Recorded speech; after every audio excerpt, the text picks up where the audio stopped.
നമ്മൾ നിർബന്ധമായിട്ടും മരിച്ചവർക്കുള്ള പ്രാർത്ഥനകളിലും കബറിടത്തേരും ശവപ്പെട്ടിയേരും മരിച്ചവർക്കുള്ള കള്ളാസ്വരം അടിക്കുമ്പോൾ അത് RIP എഴുതും. അങ്ങനെ എഴുതുന്നതിൻ്റെ ഒരു കാരണം അവർക്ക് ആശ്വാസം കിട്ടട്ടെ എന്നുള്ളതാണ്.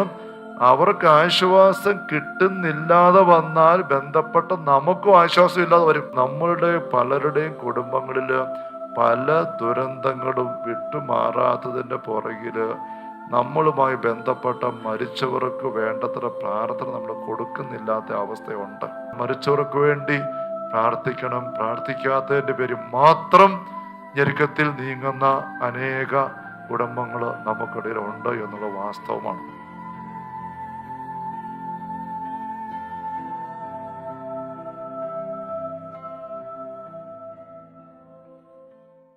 നമ്മുടെ ജീവിതത്തിൽ മരിച്ചവർക്ക് വേണ്ടി പ്രാർത്ഥിക്കേണ്ടതിൻ്റെ പ്രാധാന്യം ലൂക്കായുടെ സുവിശേഷത്തിൽ 16-ാമത്തെ അധ്യായത്തിൽ 1 മുതൽ 20 ഞങ്ങളാണ് ശ്രദ്ധിച്ചത്. അവിടെ അവിശ്വസ്തനായ കാര്യസ്ഥൻ്റെ ഉപമയാണ് ഇത്. പലപ്പോഴും വായിച്ചു വരുമ്പോൾ, വ്യാഖ്യാനിച്ചു വരുമ്പോൾ എന്തുകൊണ്ടാണ് ഈശോ ഇങ്ങനെ ഒരു ഉപമ പറഞ്ഞത് എന്ന് ഒരു ചോദ്യം പലരുടെ ഉള്ളിൽ ഉണ്ടാക്കാൻ പര്യാപ്തമായ കാര്യങ്ങൾ ഇതിനകത്തുണ്ട്. കാരണം ആ ഒരു കാര്യസ്ഥൻ, നമുക്കറിയാം, ഈശോ പറയാണ്, ഒരു കാര്യസ്ഥൻ ഭംഗിയല്ലാത്ത രീതിയിൽ സ്വത്ത് വിനിയോഗിച്ചു. യജമാൻ അതേപ്പറ്റി അറിഞ്ഞു കഴിയുമ്പോൾ അവനെ പിരിച്ചുവിടുകയാണ്. പിരിച്ചുവിടാനായിട്ട് വിളിച്ചിട്ട് പറയും, അതിൻ്റെ കണക്കെല്ലാം വേഗം തയ്യാറാക്കി ഞാൻ പറഞ്ഞു വിടാൻ പോവാണ്. അപ്പോൾ അങ്ങേരും ചിന്തിക്കുന്നതാണ് ഈശോടെ പറയുന്നത്. അങ്ങനെ പറയുകയാണ്, എന്നെ ഇപ്പോൾ യജമാനും പിരിച്ചുവിടും, ഞാൻ ഇനി എങ്ങനെ ജീവിക്കും? എനിക്ക് ജീവിക്കാൻ മാർഗമില്ല. ജീവിക്കാൻ മാർഗമില്ലാതെ വരുമ്പോൾ എനിക്ക് കളയ്ക്കാനുള്ള ആരോഗ്യം എനിക്കില്ല, ഭിക്ഷ യാചിക്കാൻ എനിക്ക് നാണക്കേടാണ്. പക്ഷെ എനിക്ക് എൻ്റെ ജീവിതം മുന്നോട്ട് കൊണ്ടുപോകാൻ എന്താ ചെയ്യേണ്ടത്? അവൻ കണ്ടെത്തുന്നൊരു മാർഗം, അവന് ജോലി പോകുന്നതിന് മുൻപ് അവൻ യജമാനൻ്റെ കാര്യസ്ഥതയിലാണല്ലോ. ആ കാര്യസ്ഥതയിലെ അവസാന ദിവസങ്ങൾ എങ്ങനെ ഏറ്റവും നന്നായിട്ട് ഉപയോഗിച്ചാൽ ജോലി പോയി കഴിയുമ്പം അവന് ആൾക്കാർക്കിടയിൽ സ്വീകാര്യത ഉണ്ടാവും, സഹായം കിട്ടും. ആ രീതിയിൽ നീങ്ങണം. അവൻ കണ്ടുപിടിക്കുന്ന മാർഗം ഒരു കള്ളത്തരത്തിൻ്റെ മാർഗമാണ്. അതുകൊണ്ടാണ് ഇത് ഈശോ എന്തുകൊണ്ടാണ് ഈ ഉപമയിൽ അങ്ങനെ കള്ളത്തരം പറഞ്ഞിട്ട് അതിനെ ശ്ലാഘിക്കുന്നതെന്ന് ചിന്ത വരുന്നത്. അതായത് നമുക്കറിയാം, ഈശോ ഒരിക്കലും കള്ളത്തരത്തിൻ്റെ ആളല്ല, കള്ളത്തരം ശ്ലാഘിക്കുകയില്ല. പക്ഷെ അവിടെ ഈശോ തെളിച്ച് പറയുന്നുണ്ട് എന്തുകൊണ്ട് ഈശോ അടിവര ഇടുന്നെന്നുള്ളത്. ഈ യുഗത്തിൻ്റെ, ഈ ലോകത്തിൻ്റെ ആൾക്കാർ വളരെ വിവേകത്തോടുകൂടെ കാര്യങ്ങൾ മുൻകൂട്ടി നോക്കിയും കണ്ടും എടുക്കുമ്പോൾ പ്രകാശത്തിൻ്റെ മക്കള്, ദൈവത്തിൻ്റെ ജനമായിരിക്കുന്നവർ ബുദ്ധിശൂന്യരെ പോലെ പെരുമാറുന്നു. അതാണ് ഈശോയുടെ പോയിന്റ്. ഇവിടെ എന്താണ് ഈ ബുദ്ധിശൂന്യതയുടെ വശം നമ്മൾ തിരിച്ചറിയേണ്ടതായിട്ടുള്ളത്? ഇവിടെ നമ്മൾ പറഞ്ഞ ഉപമയിൽ ഒന്ന്, ഈ ജോലി കാര്യസ്ഥൻ്റെ സമയം തീരാൻ പോകുന്നു, ഏതാനും ദിവസങ്ങൾ കൂടിയേ ഉള്ളൂ. 2, അവന് കിട്ടിയ അവസരം ഉപയോഗപ്പെടുത്തിക്കൊണ്ട് അവൻ സുഹൃത്തുക്കളെ സമ്പാദിക്കണം. ആ സുഹൃത്തുക്കളെ വെച്ച് പറയുമ്പോൾ വിശ്വസനം പറയുകയാണല്ലോ, അധാർമിക സമ്പത്ത് കൊണ്ട് നിങ്ങൾക്കായി സ്നേഹിതരെ സമ്പാദിച്ചു കൊള്ളുവിൻ, അത് നിങ്ങളെ കൈവെടിയുമ്പോൾ അവർ നിങ്ങളെ സ്വീകരിക്കും. അത് നിങ്ങളെ കൈവെടിയുമ്പോൾ അവർ നിങ്ങളെ സ്വീകരിക്കും. ഇപ്പോഴുള്ള ഭൗതികമായ ജീവിത സാഹചര്യങ്ങൾ നമ്മിൽ നിന്ന് വിട്ടുപോകുന്നൊരവസരം വരും. അപ്പോൾ നമുക്ക് അഭയം നൽകാനായിട്ട് കുറച്ചു പേരുണ്ടാവണം. നിത്യകൂടാരങ്ങളിൽ സ്വീകരിക്കുമെന്നാണ്. അപ്പൊ ഈ ഉപമയിലോട് ഈശോ പറയുന്നത് ഭൂമിയിൽ അത് കാര്യമല്ല, നിത്യകൂടാരങ്ങൾ സ്വർഗത്തിന്. ഈശോ പറയുന്നുണ്ടല്ലോ യോഹന്നാൻ 14:1 പിതാവിൻ്റെ ഭവനത്തിൽ അനേകം വാസസ്ഥലങ്ങളുണ്ട്, ഞാൻ നിങ്ങൾക്ക് സ്ഥലമൊരുക്കാൻ പോകുന്നു, ഒരുക്കിയിട്ട് വീണ്ടും നിങ്ങളെ കൂട്ടിക്കൊണ്ട് പോകും. അനേകം വാസസ്ഥലങ്ങൾ നിത്യകൂടാരങ്ങളിൽ. അപ്പൊ അവിടെ നമ്മളെ സ്വീകരിക്കാൻ സാധിക്കുന്ന ആരൊക്കെയാണ്? സ്നേഹിതര്. അവിടെ ഉണ്ടാകാൻ പറ്റുന്ന സ്നേഹിതരാരാണ്? നിത്യസൗഭാഗ്യത്തിൽ കടന്നു പോയവരാണ്. നിത്യസൗഭാഗ്യത്തിൽ കടന്നു പോയവര് മരണത്തിന്റെ കവാടം കടന്നവരാന്നുള്ള വ്യക്തം. സ്വർഗത്തിൽ ഇപ്പൊ തന്നെ എത്തിക്കഴിഞ്ഞ വിശുദ്ധരാണ് അവരെങ്കിൽ അവർക്ക് സഹായം ആവശ്യമില്ല. അപ്പൊ ഇപ്പം നമ്മൾ ഈ ഭൂമിയിലായിരിക്കുമ്പം ചില കാര്യങ്ങൾ അറിഞ്ഞുകൊണ്ട് ചെയ്താൽ അവർ നിത്യകൂടാരങ്ങളിൽ നമ്മുടെ സ്നേഹിതരായിട്ട് മാറും. അങ്ങനെയുള്ള അവസ്ഥയിലുള്ളത് ആരാ ചിന്തിക്കുമ്പം പിതാക്കന്മാർ ചൂണ്ടിക്കാണിക്കുക, അത് ശുദ്ധികരാത്മാക്കളാണ്. ശുദ്ധികരാത്മാക്കളുടെ അവസ്ഥ എന്താണ്? അവര് കടം തീരാത്തവരാണ്. കടം തീരാത്തതുകൊണ്ട് അവസാനത്തെ തൊട്ടുവരെ കൊടുത്തു വിട്ടാതെ നീ അവിടുന്ന് പുറത്തു വരികയില്ല. ഈശോ പറയും തടവറ. ആ തടവറയിലാണ് അവര്. ആ തൊട്ട് കൊടുത്തു വിടണം. അത് കൊടുത്തുവിടാൻ മാർഗമില്ല. അപ്പൊ ഇവിടെ കാര്യസ്ഥൻ ഈ യജമാനന്റെ കടക്കാരെയാണ് വിളിച്ച് ചോദിക്കുന്നത്. കടക്കാരെ, യജമാൻ എന്തിനുണ്ട് കടം? ഇത്ര ഗോതമ്പ്, ഇത്ര എണ്ണ എന്ന് പറയുകയാണ്. അപ്പൊ ആ ഗോതമ്പ് ഇത്ര ചാക്ക്, ഇത്ര ബാരൽ എണ്ണ, അത് കിഴിച്ചു കൊടുക്കാൻ, കുറച്ചു കൊടുക്കാൻ ഈ കാരിസിന് ഇപ്പൊ സാധിക്കുന്നു എന്ന് പറഞ്ഞാൽ, ശുദ്ധീകരണ അവസ്ഥയിൽ കഴിയുന്ന നമ്മുടെ പ്രിയപ്പെട്ട സഹോദരങ്ങള്, അവർക്ക് ദൈവമുമ്പാകെയുള്ള കടം, ഗോതമ്പ് എണ്ണ എന്നിവിടെ പറഞ്ഞിരിക്കുന്നു. നമുക്കറിയാം ദൈവത്തിന്റെ മുമ്പിലുള്ള കടം പാപത്തിന്റെ കടമാണ്. അത് ഒഴിവാക്കാൻ അവർക്ക് പറ്റത്തില്ല, അവർക്കതിനുള്ള മാർഗമില്ല. അവർക്ക് പുണ്യം സമ്പാദിക്കാൻ അവസരം തീർന്നു പോയി. അവർ ഹെൽപ്ലെസ്, നിസ്സഹായരാണ്. പക്ഷെ അവരെ സഹായിക്കാൻ സാധിക്കുന്ന അവസ്ഥയിലാണ് നമ്മളിപ്പോൾ ഭൂമിയിലുള്ളവർ. നമുക്ക് ഇപ്പോൾ ലഭ്യമായിരിക്കുന്ന സഭയിലെ കുദാശകള്, നമുക്കുള്ള പ്രാർത്ഥനയുടെ അവസരങ്ങൾ, പരിത്യാഗങ്ങൾ ചെയ്യാനുള്ള അവസരങ്ങൾ, അത് നമ്മൾ ചെയ്യുമ്പോൾ അവരുടെ കടം വീട്ടാനുള്ള വക നമുക്ക് സമ്പാദിക്കാൻ പറ്റും. യജമാനയുടെ കടപത്രം എടുത്ത് കാര്യസ്ഥന്റെ സീലും അധികാരവും ഉപയോഗിച്ചൊരു തിരുത്തി എഴുതുന്ന പോലെ ശുദ്ധീകരണ അവസ്ഥയിലുള്ള നമ്മുടെ പ്രിയപ്പെട്ടവരുടെ കടപത്രങ്ങൾ നമുക്കെടുത്തിട്ട് അത് വെട്ടിത്തിരുത്തി ഡിലീറ്റ് ചെയ്ത് ഇല്ലെന്നാക്കാൻ പറ്റും. ഈ ഇംഗ്ലണ്ടിലുണ്ടായിരുന്നൊരു കെന്നത്ത് മക്കാൾ എന്ന് പറയുന്ന ഡോക്ടറെ കുറിച്ച് ഞാൻ ഇവിടെ ധ്യാനത്തിനിടയ്ക്ക് സൂചിപ്പിക്കാറുണ്ട്. അദ്ദേഹം വളരെ അറിയപ്പെടുന്ന ഒരു ഡോക്ടറാണ്. അദ്ദേഹം ഫിസിഷ്യൻ ഡോക്ടറായിരുന്നു. 2ാം ലോകമഹായുദ്ധകാലത്ത് അദ്ദേഹം ചൈനയിൽ വൈദ്യസേവനത്തിന് വേണ്ടി നിയോഗിക്കപ്പെട്ടു. അപ്പോൾ ആ കാലഘട്ടത്തിൽ അദ്ദേഹം കണ്ട ഒരു കാര്യം, ചൈനയിലുണ്ടായിരുന്ന ചില ഗോത്രവർഗക്കാര്, പ്രാചീന വർഗക്കാര്, അവരുടെ ഇടയിൽ ഇങ്ങനെ മാനസിക രോഗവും മാറാ രോഗങ്ങളും പ്രശ്നങ്ങളുമായിട്ട് ഞെരുങ്ങുന്ന കേസുകൾ കൈകാര്യം ചെയ്ത പ്രത്യേക രീതി കണ്ടു. ആ രീതി എങ്ങനെയെന്ന് വെച്ചാൽ, ആ രോഗിയായിരിക്കുന്ന മാനസിക രോഗം, മറ്റു പ്രശ്നം അങ്ങനെ ആയിരിക്കുന്ന വ്യക്തികളുടെ കുടുംബത്തിൽ നിന്നും മരിച്ചുപോയ ആൾക്കാരെ ലിസ്റ്റ് പേരെഴുതിയെടുത്തിട്ട് അവർക്ക് വേണ്ടി പ്രത്യേക പ്രാർത്ഥനാ കർമ്മങ്ങൾ ചെയ്യുകയാണ്. അവർക്ക് വേണ്ടി കർമ്മങ്ങൾ ചെയ്യുന്നു ഇവർ അവരുടെ രീതിയിൽ. അങ്ങനെ ചെയ്ത് കഴിയുമ്പം ഇപ്പൊ രോഗിയായിട്ട് ഇവിടെ ആയിരിക്കുന്ന ആൾക്കാർക്ക് സൗഖ്യം ഉണ്ടാകുന്നു. ഇത് കണ്ട് ഇങ്ങേരെ ഇംഗ്ലീഷുകാരനായ ഡോക്ടറാണ്, ഇങ്ങേരെ ആകപ്പാടെ വണ്ടടിച്ചു. ഇങ്ങനെ മരിച്ചുപോയവർക്ക് വേണ്ടി പ്രാർത്ഥിക്കുമ്പോൾ ജീവിച്ചിരിക്കുന്നവർക്ക് സൗഖ്യം കിട്ടുമോ? അങ്ങേര് തിരിച്ച് യുദ്ധം കഴിഞ്ഞപ്പോൾ നാട്ടിൽ വന്നു കഴിഞ്ഞപ്പോൾ സൈക്യാട്രി പഠിച്ചു. 2ാമത്തെ ഡോക്ടറേറ്റ് സൈക്യാട്രി എടുത്ത് പഠിച്ചു, ഡോക്ടറേറ്റ് എടുത്തു. എന്നിട്ട് അങ്ങേര് തൻ്റെ യുദ്ധമേഖലയെ ചൈനയെ കണ്ട അനുഭവങ്ങളും പഠിച്ചു കിട്ടിയ ബോധ്യത്തിൽ പാരാനോർമൽ സൈക്കോളജിയുടെ മേഖലയൊക്കെ പഠിച്ചിട്ട് അത് വെച്ച് അദ്ദേഹം ഒരു പ്രത്യേക ആത്മീയ മെഡിക്കൽ ചികിത്സാ രീതി അദ്ദേഹം ആവിഷ്കരിക്കുകയാണ്.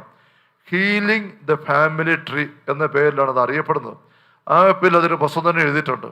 അദ്ദേഹം ആ ഒരു രീതിയിൽ വളരെ ദയനീയ അവസ്ഥയിൽ പെട്ടുകിടന്നിരുന്ന, ഒരിക്കലും സൗഖ്യം ഉണ്ടാവുകയില്ല എന്ന് നാട്ടുകാരും വീട്ടുകാരും കരുതിയിരുന്ന അനേകർക്ക് സൗഖ്യം കൊടുക്കുന്നുണ്ട്. അദ്ദേഹം ചെയ്യുന്നത്, തൻ്റെ പക്കൽ വരുന്ന ഈ പ്രത്യേക ഞെരുക്കത്തിലുള്ള രോഗികളെ ശ്രദ്ധിച്ചിട്ട് സംസാരിക്കും. അവരുടെ കുടുംബത്തിൽ നിന്നും മരിച്ചു പോയവരുടെ എല്ലാം ലിസ്റ്റ് എടുക്കുകയാണ്. ഒരു കുടുംബ ചാർട്ട് തന്നെ അത് എഴുതി ഉണ്ടാക്കും. എന്നിട്ട് അതിനകത്ത് മരിച്ചു പോയ എത്ര പേരുണ്ടെന്ന് നോക്കും, അത് പ്രത്യേകം അടയാളപ്പെടുത്തും. എന്നിട്ട് അവര് ഭൂമിയിൽ ജീവിച്ചത് എന്തുമാത്രം കരുത്തിലാണ്, വിശുദ്ധിയിലാണ്, ദൈവ അനുഭവത്തിലാണെന്നുള്ള അദ്ദേഹം ചോദിച്ചറിഞ്ഞിട്ട് തിന്മയില്, പാപത്തില്, ദൈവ ഇല്ലായ്മയിലൊക്കെ ജീവിച്ച് മരിച്ചു പോയവർക്ക് വേണ്ടിയിട്ട് പ്രത്യേകമായിട്ട് പ്രാർത്ഥന ചൊല്ലാൻ, വളരെ പ്രത്യേകമായി കുർബാന അർപ്പിക്കാൻ അദ്ദേഹം ക്രമീകരിച്ചു. അദ്ദേഹം ആംഗ്ലിക്കൻ സഭാംഗമായിരുന്നു. ആംഗ്ലിക്കൻ സഭയിൽ മരിച്ചവർക്ക് വേണ്ടിയുള്ള പ്രാർത്ഥന ഉണ്ടായിരുന്നില്ല, പാരമ്പര്യം ഇല്ലായിരുന്നു. അതുകൊണ്ട് അദ്ദേഹം ചെയ്തിരുന്നത്, ഇങ്ങനെ വരുന്ന ആൾക്കാരെ UK-യിലുള്ള ബ്രിട്ടനിലുള്ള കത്തോലിക്ക പള്ളികളിലേക്ക് അച്ഛന്മാരുടെ പക്കലേക്ക് അദ്ദേഹം പറഞ്ഞയച്ചിരുന്നു. അച്ഛന്മാരെ കണ്ടിട്ട് ഒരു കുർബാനയ്ക്ക് വേണ്ടിയിട്ട് പൈസ കൊടുത്ത് ദിവസം നിശ്ചയിക്കാൻ പറയും. എന്നിട്ട് ആ കുർബാനയിൽ ഡോക്ടറും കൂടെ പോയി സംബന്ധിക്കും. ഡോക്ടറും കൂടെ പോയി കുർബാനയെ സംബന്ധിക്കുകയാണ്. അങ്ങനെ സംബന്ധിക്കുന്ന അവസരത്തിൽ ഉണ്ടാകുന്ന കുറേ അനുഭവങ്ങൾ അദ്ദേഹം തൻ്റെ ഈ ഹീലിംഗ് ദ ഫാമിലി ട്രീ എന്ന പുസ്തകത്തിൽ പങ്കുവെക്കുന്നുണ്ട്. അത് ഒരുപാട് പേർക്ക് ഭയങ്കര കണ്ണു തുറപ്പിക്കുന്ന അനുഭവമായിരുന്നു.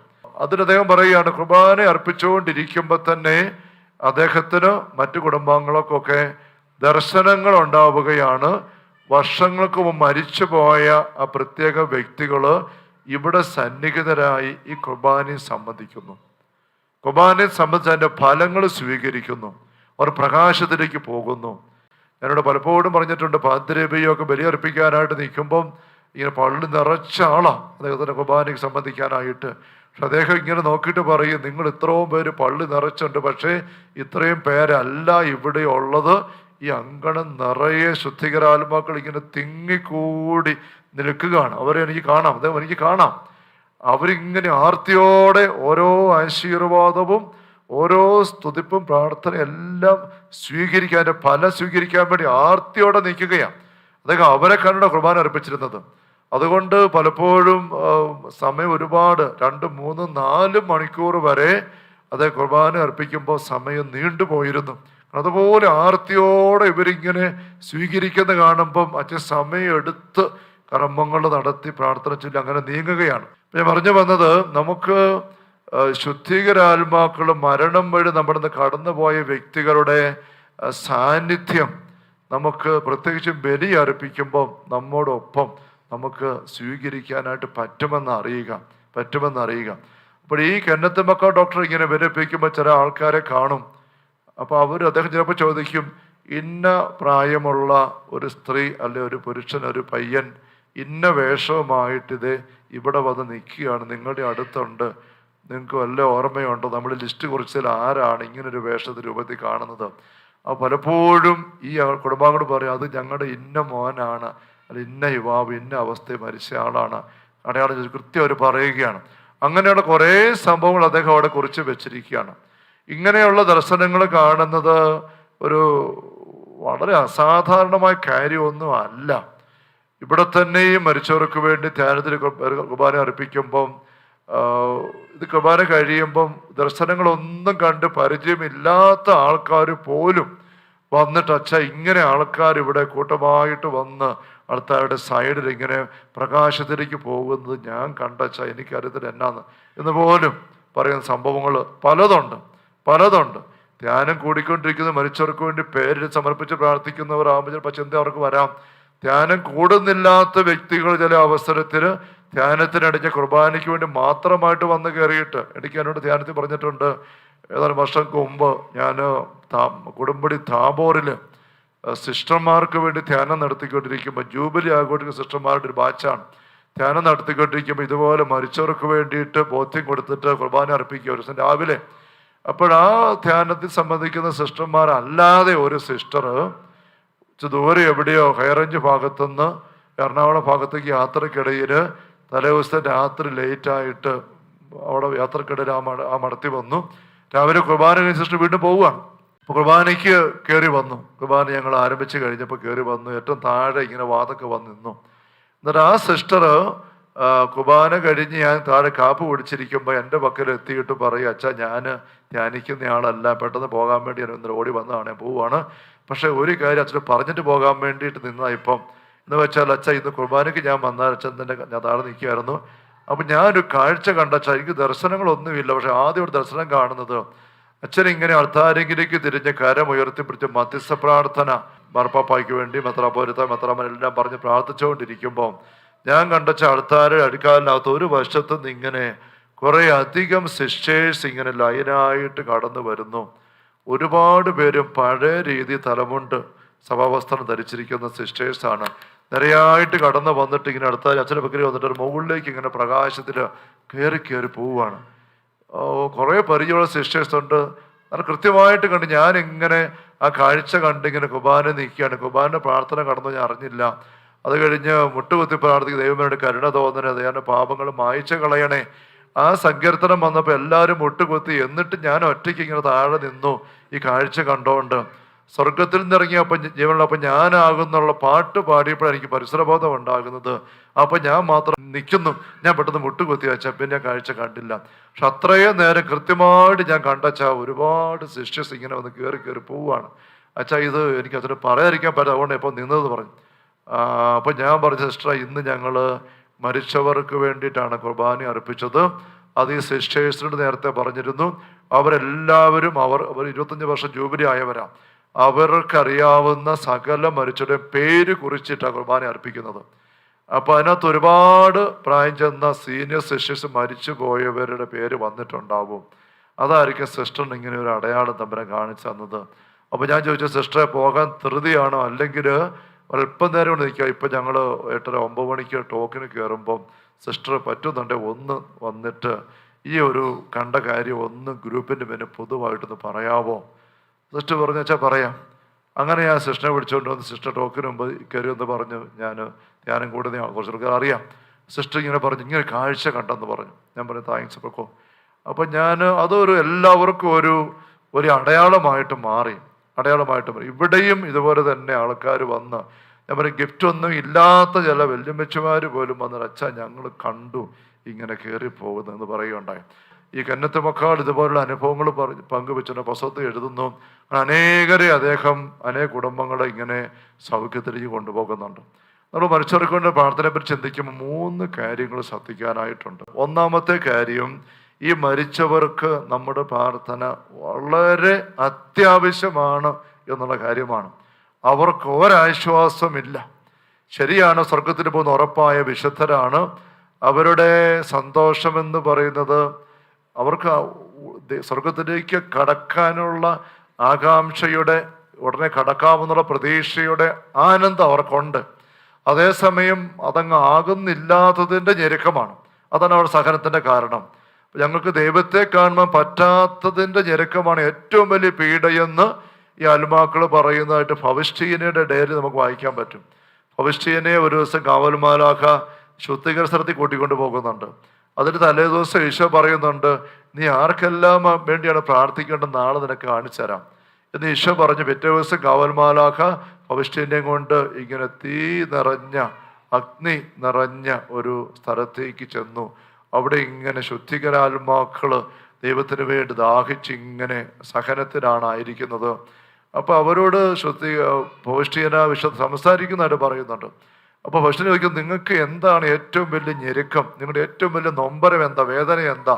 അപ്പോൾ അവർ പറയും, എല്ലാം ഒരുമിച്ച് പറയുന്ന ഫൗസ്റ്റീന പറയുന്നത്, ഞങ്ങൾക്ക് ദൈവത്തെ കാണുമ്പം പറ്റുന്നില്ല, കാണാനായിട്ട് ഇങ്ങനെ കാത്തിരുന്നിരുന്ന് അതാണ് ഞങ്ങളുടെ ഞെരുക്കം എന്ന് പറയുന്നുണ്ട്. മറ്റു വിശുദ്ധ പറയുന്നുണ്ട്, സ്വർഗത്തിലെ വിശുദ്ധർ അനുഭവിക്കുന്ന ആനന്ദം കഴിഞ്ഞാൽ ഏറ്റവും അധികം ആനന്ദം അനുഭവിക്കുന്ന ശുദ്ധീകരാത്മാക്കളാണ്.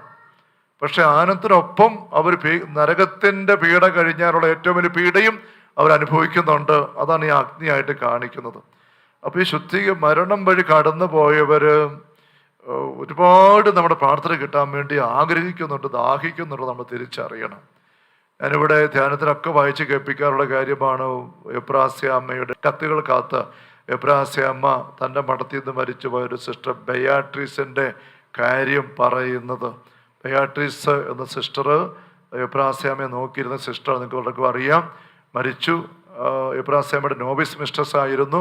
മരിക്കാറായപ്പം ഈ ബെയാട്രീസ് പ്രത്യേക അനുവാദം മേടിച്ച്, എനിക്ക് എബ്രാസ്യാമ്മ എന്നെ മരിക്കാൻ ഒരുക്കിയാൽ മതി എന്ന് പറഞ്ഞുകൊണ്ട് അനുവാദം മേടിച്ച് ഒല്ലൂർ മഠത്തിൽ വന്ന് എബ്രാസ്യാമ്മയുടെ പരിചരണം സ്വീകരിച്ച് അവിടെ വെച്ച് മരിക്കുന്നയാളാണ്. എന്നിട്ട് മരിച്ചു കഴിഞ്ഞിട്ട് ഇങ്ങനെ തുടർച്ചയായിട്ട് കുറേ ദിവസങ്ങൾ ഇങ്ങനെ എബ്രാസ്യാമ്മയുടെ പക്കൽ എത്തിയിട്ട് പ്രാർത്ഥിക്കണം എന്നിങ്ങനെ ആവശ്യപ്പെടുകയാണ്.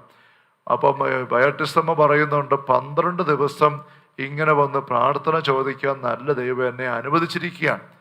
അപ്പം അങ്ങനെ വന്നപ്പോൾ എബ്രാസ്യാമ്മ പറഞ്ഞു, ഞാൻ പറ്റുന്നവരെല്ലാം പ്രാർത്ഥിക്കുന്നുണ്ട്, ഇനിയും പ്രാർത്ഥന കൂടുതൽ വേണമെങ്കിലും മദറിനോട് പോയി പറയാൻ പറഞ്ഞു. അപ്പം പിറ്റേ ദിവസം മദർ രാവിലെ ചാപ്പലിൽ ധ്യാനിച്ചിരിക്കുമ്പോൾ ആരോ അടുത്ത് നിന്നുകൊണ്ട് ഇങ്ങനെ ചെവിയിലെന്ന പോലെ എനിക്ക് വേണ്ടി പ്രാർത്ഥിക്കണം ദയനീയ സ്വരത്തിൽ പറഞ്ഞു. ഇത് കേട്ട് മദർ ഞടുങ്ങി കണ്ണു തുറന്ന് നോക്കിയിട്ട് ആരെയും കാണുന്നുമില്ല. കാപ്പിടിക്കാനോ മറ്റോ വന്ന് മദർ പറഞ്ഞു, ഇങ്ങനെ രാവിലെ ഇങ്ങനെ ഒരു കരച്ചിൽ പിടിച്ച് സ്വരം കേട്ടു, ആരെയും കണ്ടില്ല. അപ്പോൾ എബ്രാസ്യാമ്മ അടുത്തിരുന്നോട് പറഞ്ഞു, അത് നമ്മുടെ ബയാട്രിസമ്മയാണ് എൻ്റെ അടുത്ത് വന്നപ്പോൾ ഞാൻ പറഞ്ഞതാണ് മദറിനോട് പറയാൻ. അപ്പം അങ്ങനെ വന്നതാണ്. അപ്പോൾ എന്താ കാര്യം ചോദിച്ചപ്പോൾ എബ്രാസ്യാമ്മ പറഞ്ഞു, 12 ദിവസം ഇങ്ങനെ വന്ന് പ്രാർത്ഥന ചോദിക്കാൻ ദൈവം അനുവദിച്ചിട്ടുണ്ട്. ഇപ്പോൾ കുറേ ദിവസങ്ങളാണ്, ഇനിയുണ്ട് കുറച്ച് ദിവസങ്ങളും കൂടെ. അപ്പം മദർ പറഞ്ഞു, അങ്ങനെയാണ് ഇന്ന് രാത്രി എബ്രാസ്യാമ്മ എൻ്റെ മുറി കിടക്ക്, എനിക്കൊന്ന് അറിയണം, ഈ രാത്രി വരുമ്പം എനിക്കൊന്ന് കാണണം, ചോദിക്കണം. അങ്ങനെ മദറിൻ്റെ മുറിയിൽ എബ്രാസ്യാമ്മ ഒരു സിസ്റ്റർ ആഗ്നസും കൂടെ കിടക്കുന്നതായിട്ട് എബ്രാസ്യാമ്മ കത്തുകൾ എഴുതുന്നുണ്ട് മാനേജർ ബിഷപ്പിന് എഴുതുമ്പം. അപ്പോൾ രാത്രിയിൽ ഇങ്ങനെ 12 കഴിഞ്ഞപ്പോൾ ഇങ്ങനെ വന്ന് കൊട്ടി എണീപ്പിക്കുകയാണ് ബെയാട്രീസ് അമ്മ. ഇവർ ഞടുങ്ങി എണീറ്റു. മദറൊക്കെ പേടിച്ചു. അത് പെട്ടെന്ന് വിശുദ്ധീകരണം തളിച്ചുകൊണ്ട് ഇങ്ങനെ പിശാചുക്കളാണ് ഓടിക്കാൻ വേണ്ടിയിട്ട് ഇപ്പം ബയാട്രിസ് പറഞ്ഞു, ഞാൻ പിശാചല്ല, നിങ്ങളുടെ കൂടപ്പുറപ്പായ ബയാട്രിസ് ആണ് എന്ന് പറഞ്ഞുകൊണ്ട് പറയുന്നുണ്ട്. അപ്പോൾ ഇത് ഇബ്രാഹിമയുടെ മാത്രം അനുഭവമല്ല, മദറും മറ്റേ സിസ്റ്ററും കൂടെ ഇത് അറിഞ്ഞു കേട്ടു. അതുകൊണ്ട് ആ ഒല്ലൂർ മഠത്തിലെ അനുദിന ചരിത്രം നാളാഗമ പുസ്തകത്തിൽ അത് എഴുതി വെച്ചിട്ടുണ്ട്. അപ്പം അങ്ങനെ ചോദിക്കുമ്പോൾ എന്താ സംഭവം, എന്താ ഇങ്ങനെ നടക്കുന്നത്, എന്താ ഇങ്ങനെ ഇതിന് വേണം നടക്കുന്നത് ചോദിക്കുകയാണ്. ആശ്വാസമില്ലാതെ നമ്മൾ മരിച്ചവരെ കുറിച്ച് പറയുമ്പം RIP എന്ന് എഴുതിയല്ലേ, rest in peace. Rest in peace എന്ന് പറഞ്ഞാൽ സമാധാനത്തിൽ ആശ്വസിക്കുക. സമാധാനം ഈശോയാണ്. സമാധാനത്തിൽ ആശ്വസിക്കുക, ഈശോയിൽ ആനന്ദിക്കുക എന്നർത്ഥം. RIP. നമ്മൾ നിർബന്ധമായിട്ട് മരിച്ചവർക്കുള്ള പ്രാർത്ഥനകളിലും കബറിടത്തേരും ശവപ്പെട്ടിയേരും മരിച്ചവർക്കുള്ള കള്ളാസ്വരം അടിക്കുമ്പോൾ അതിലേക്ക് RIP എഴുതും.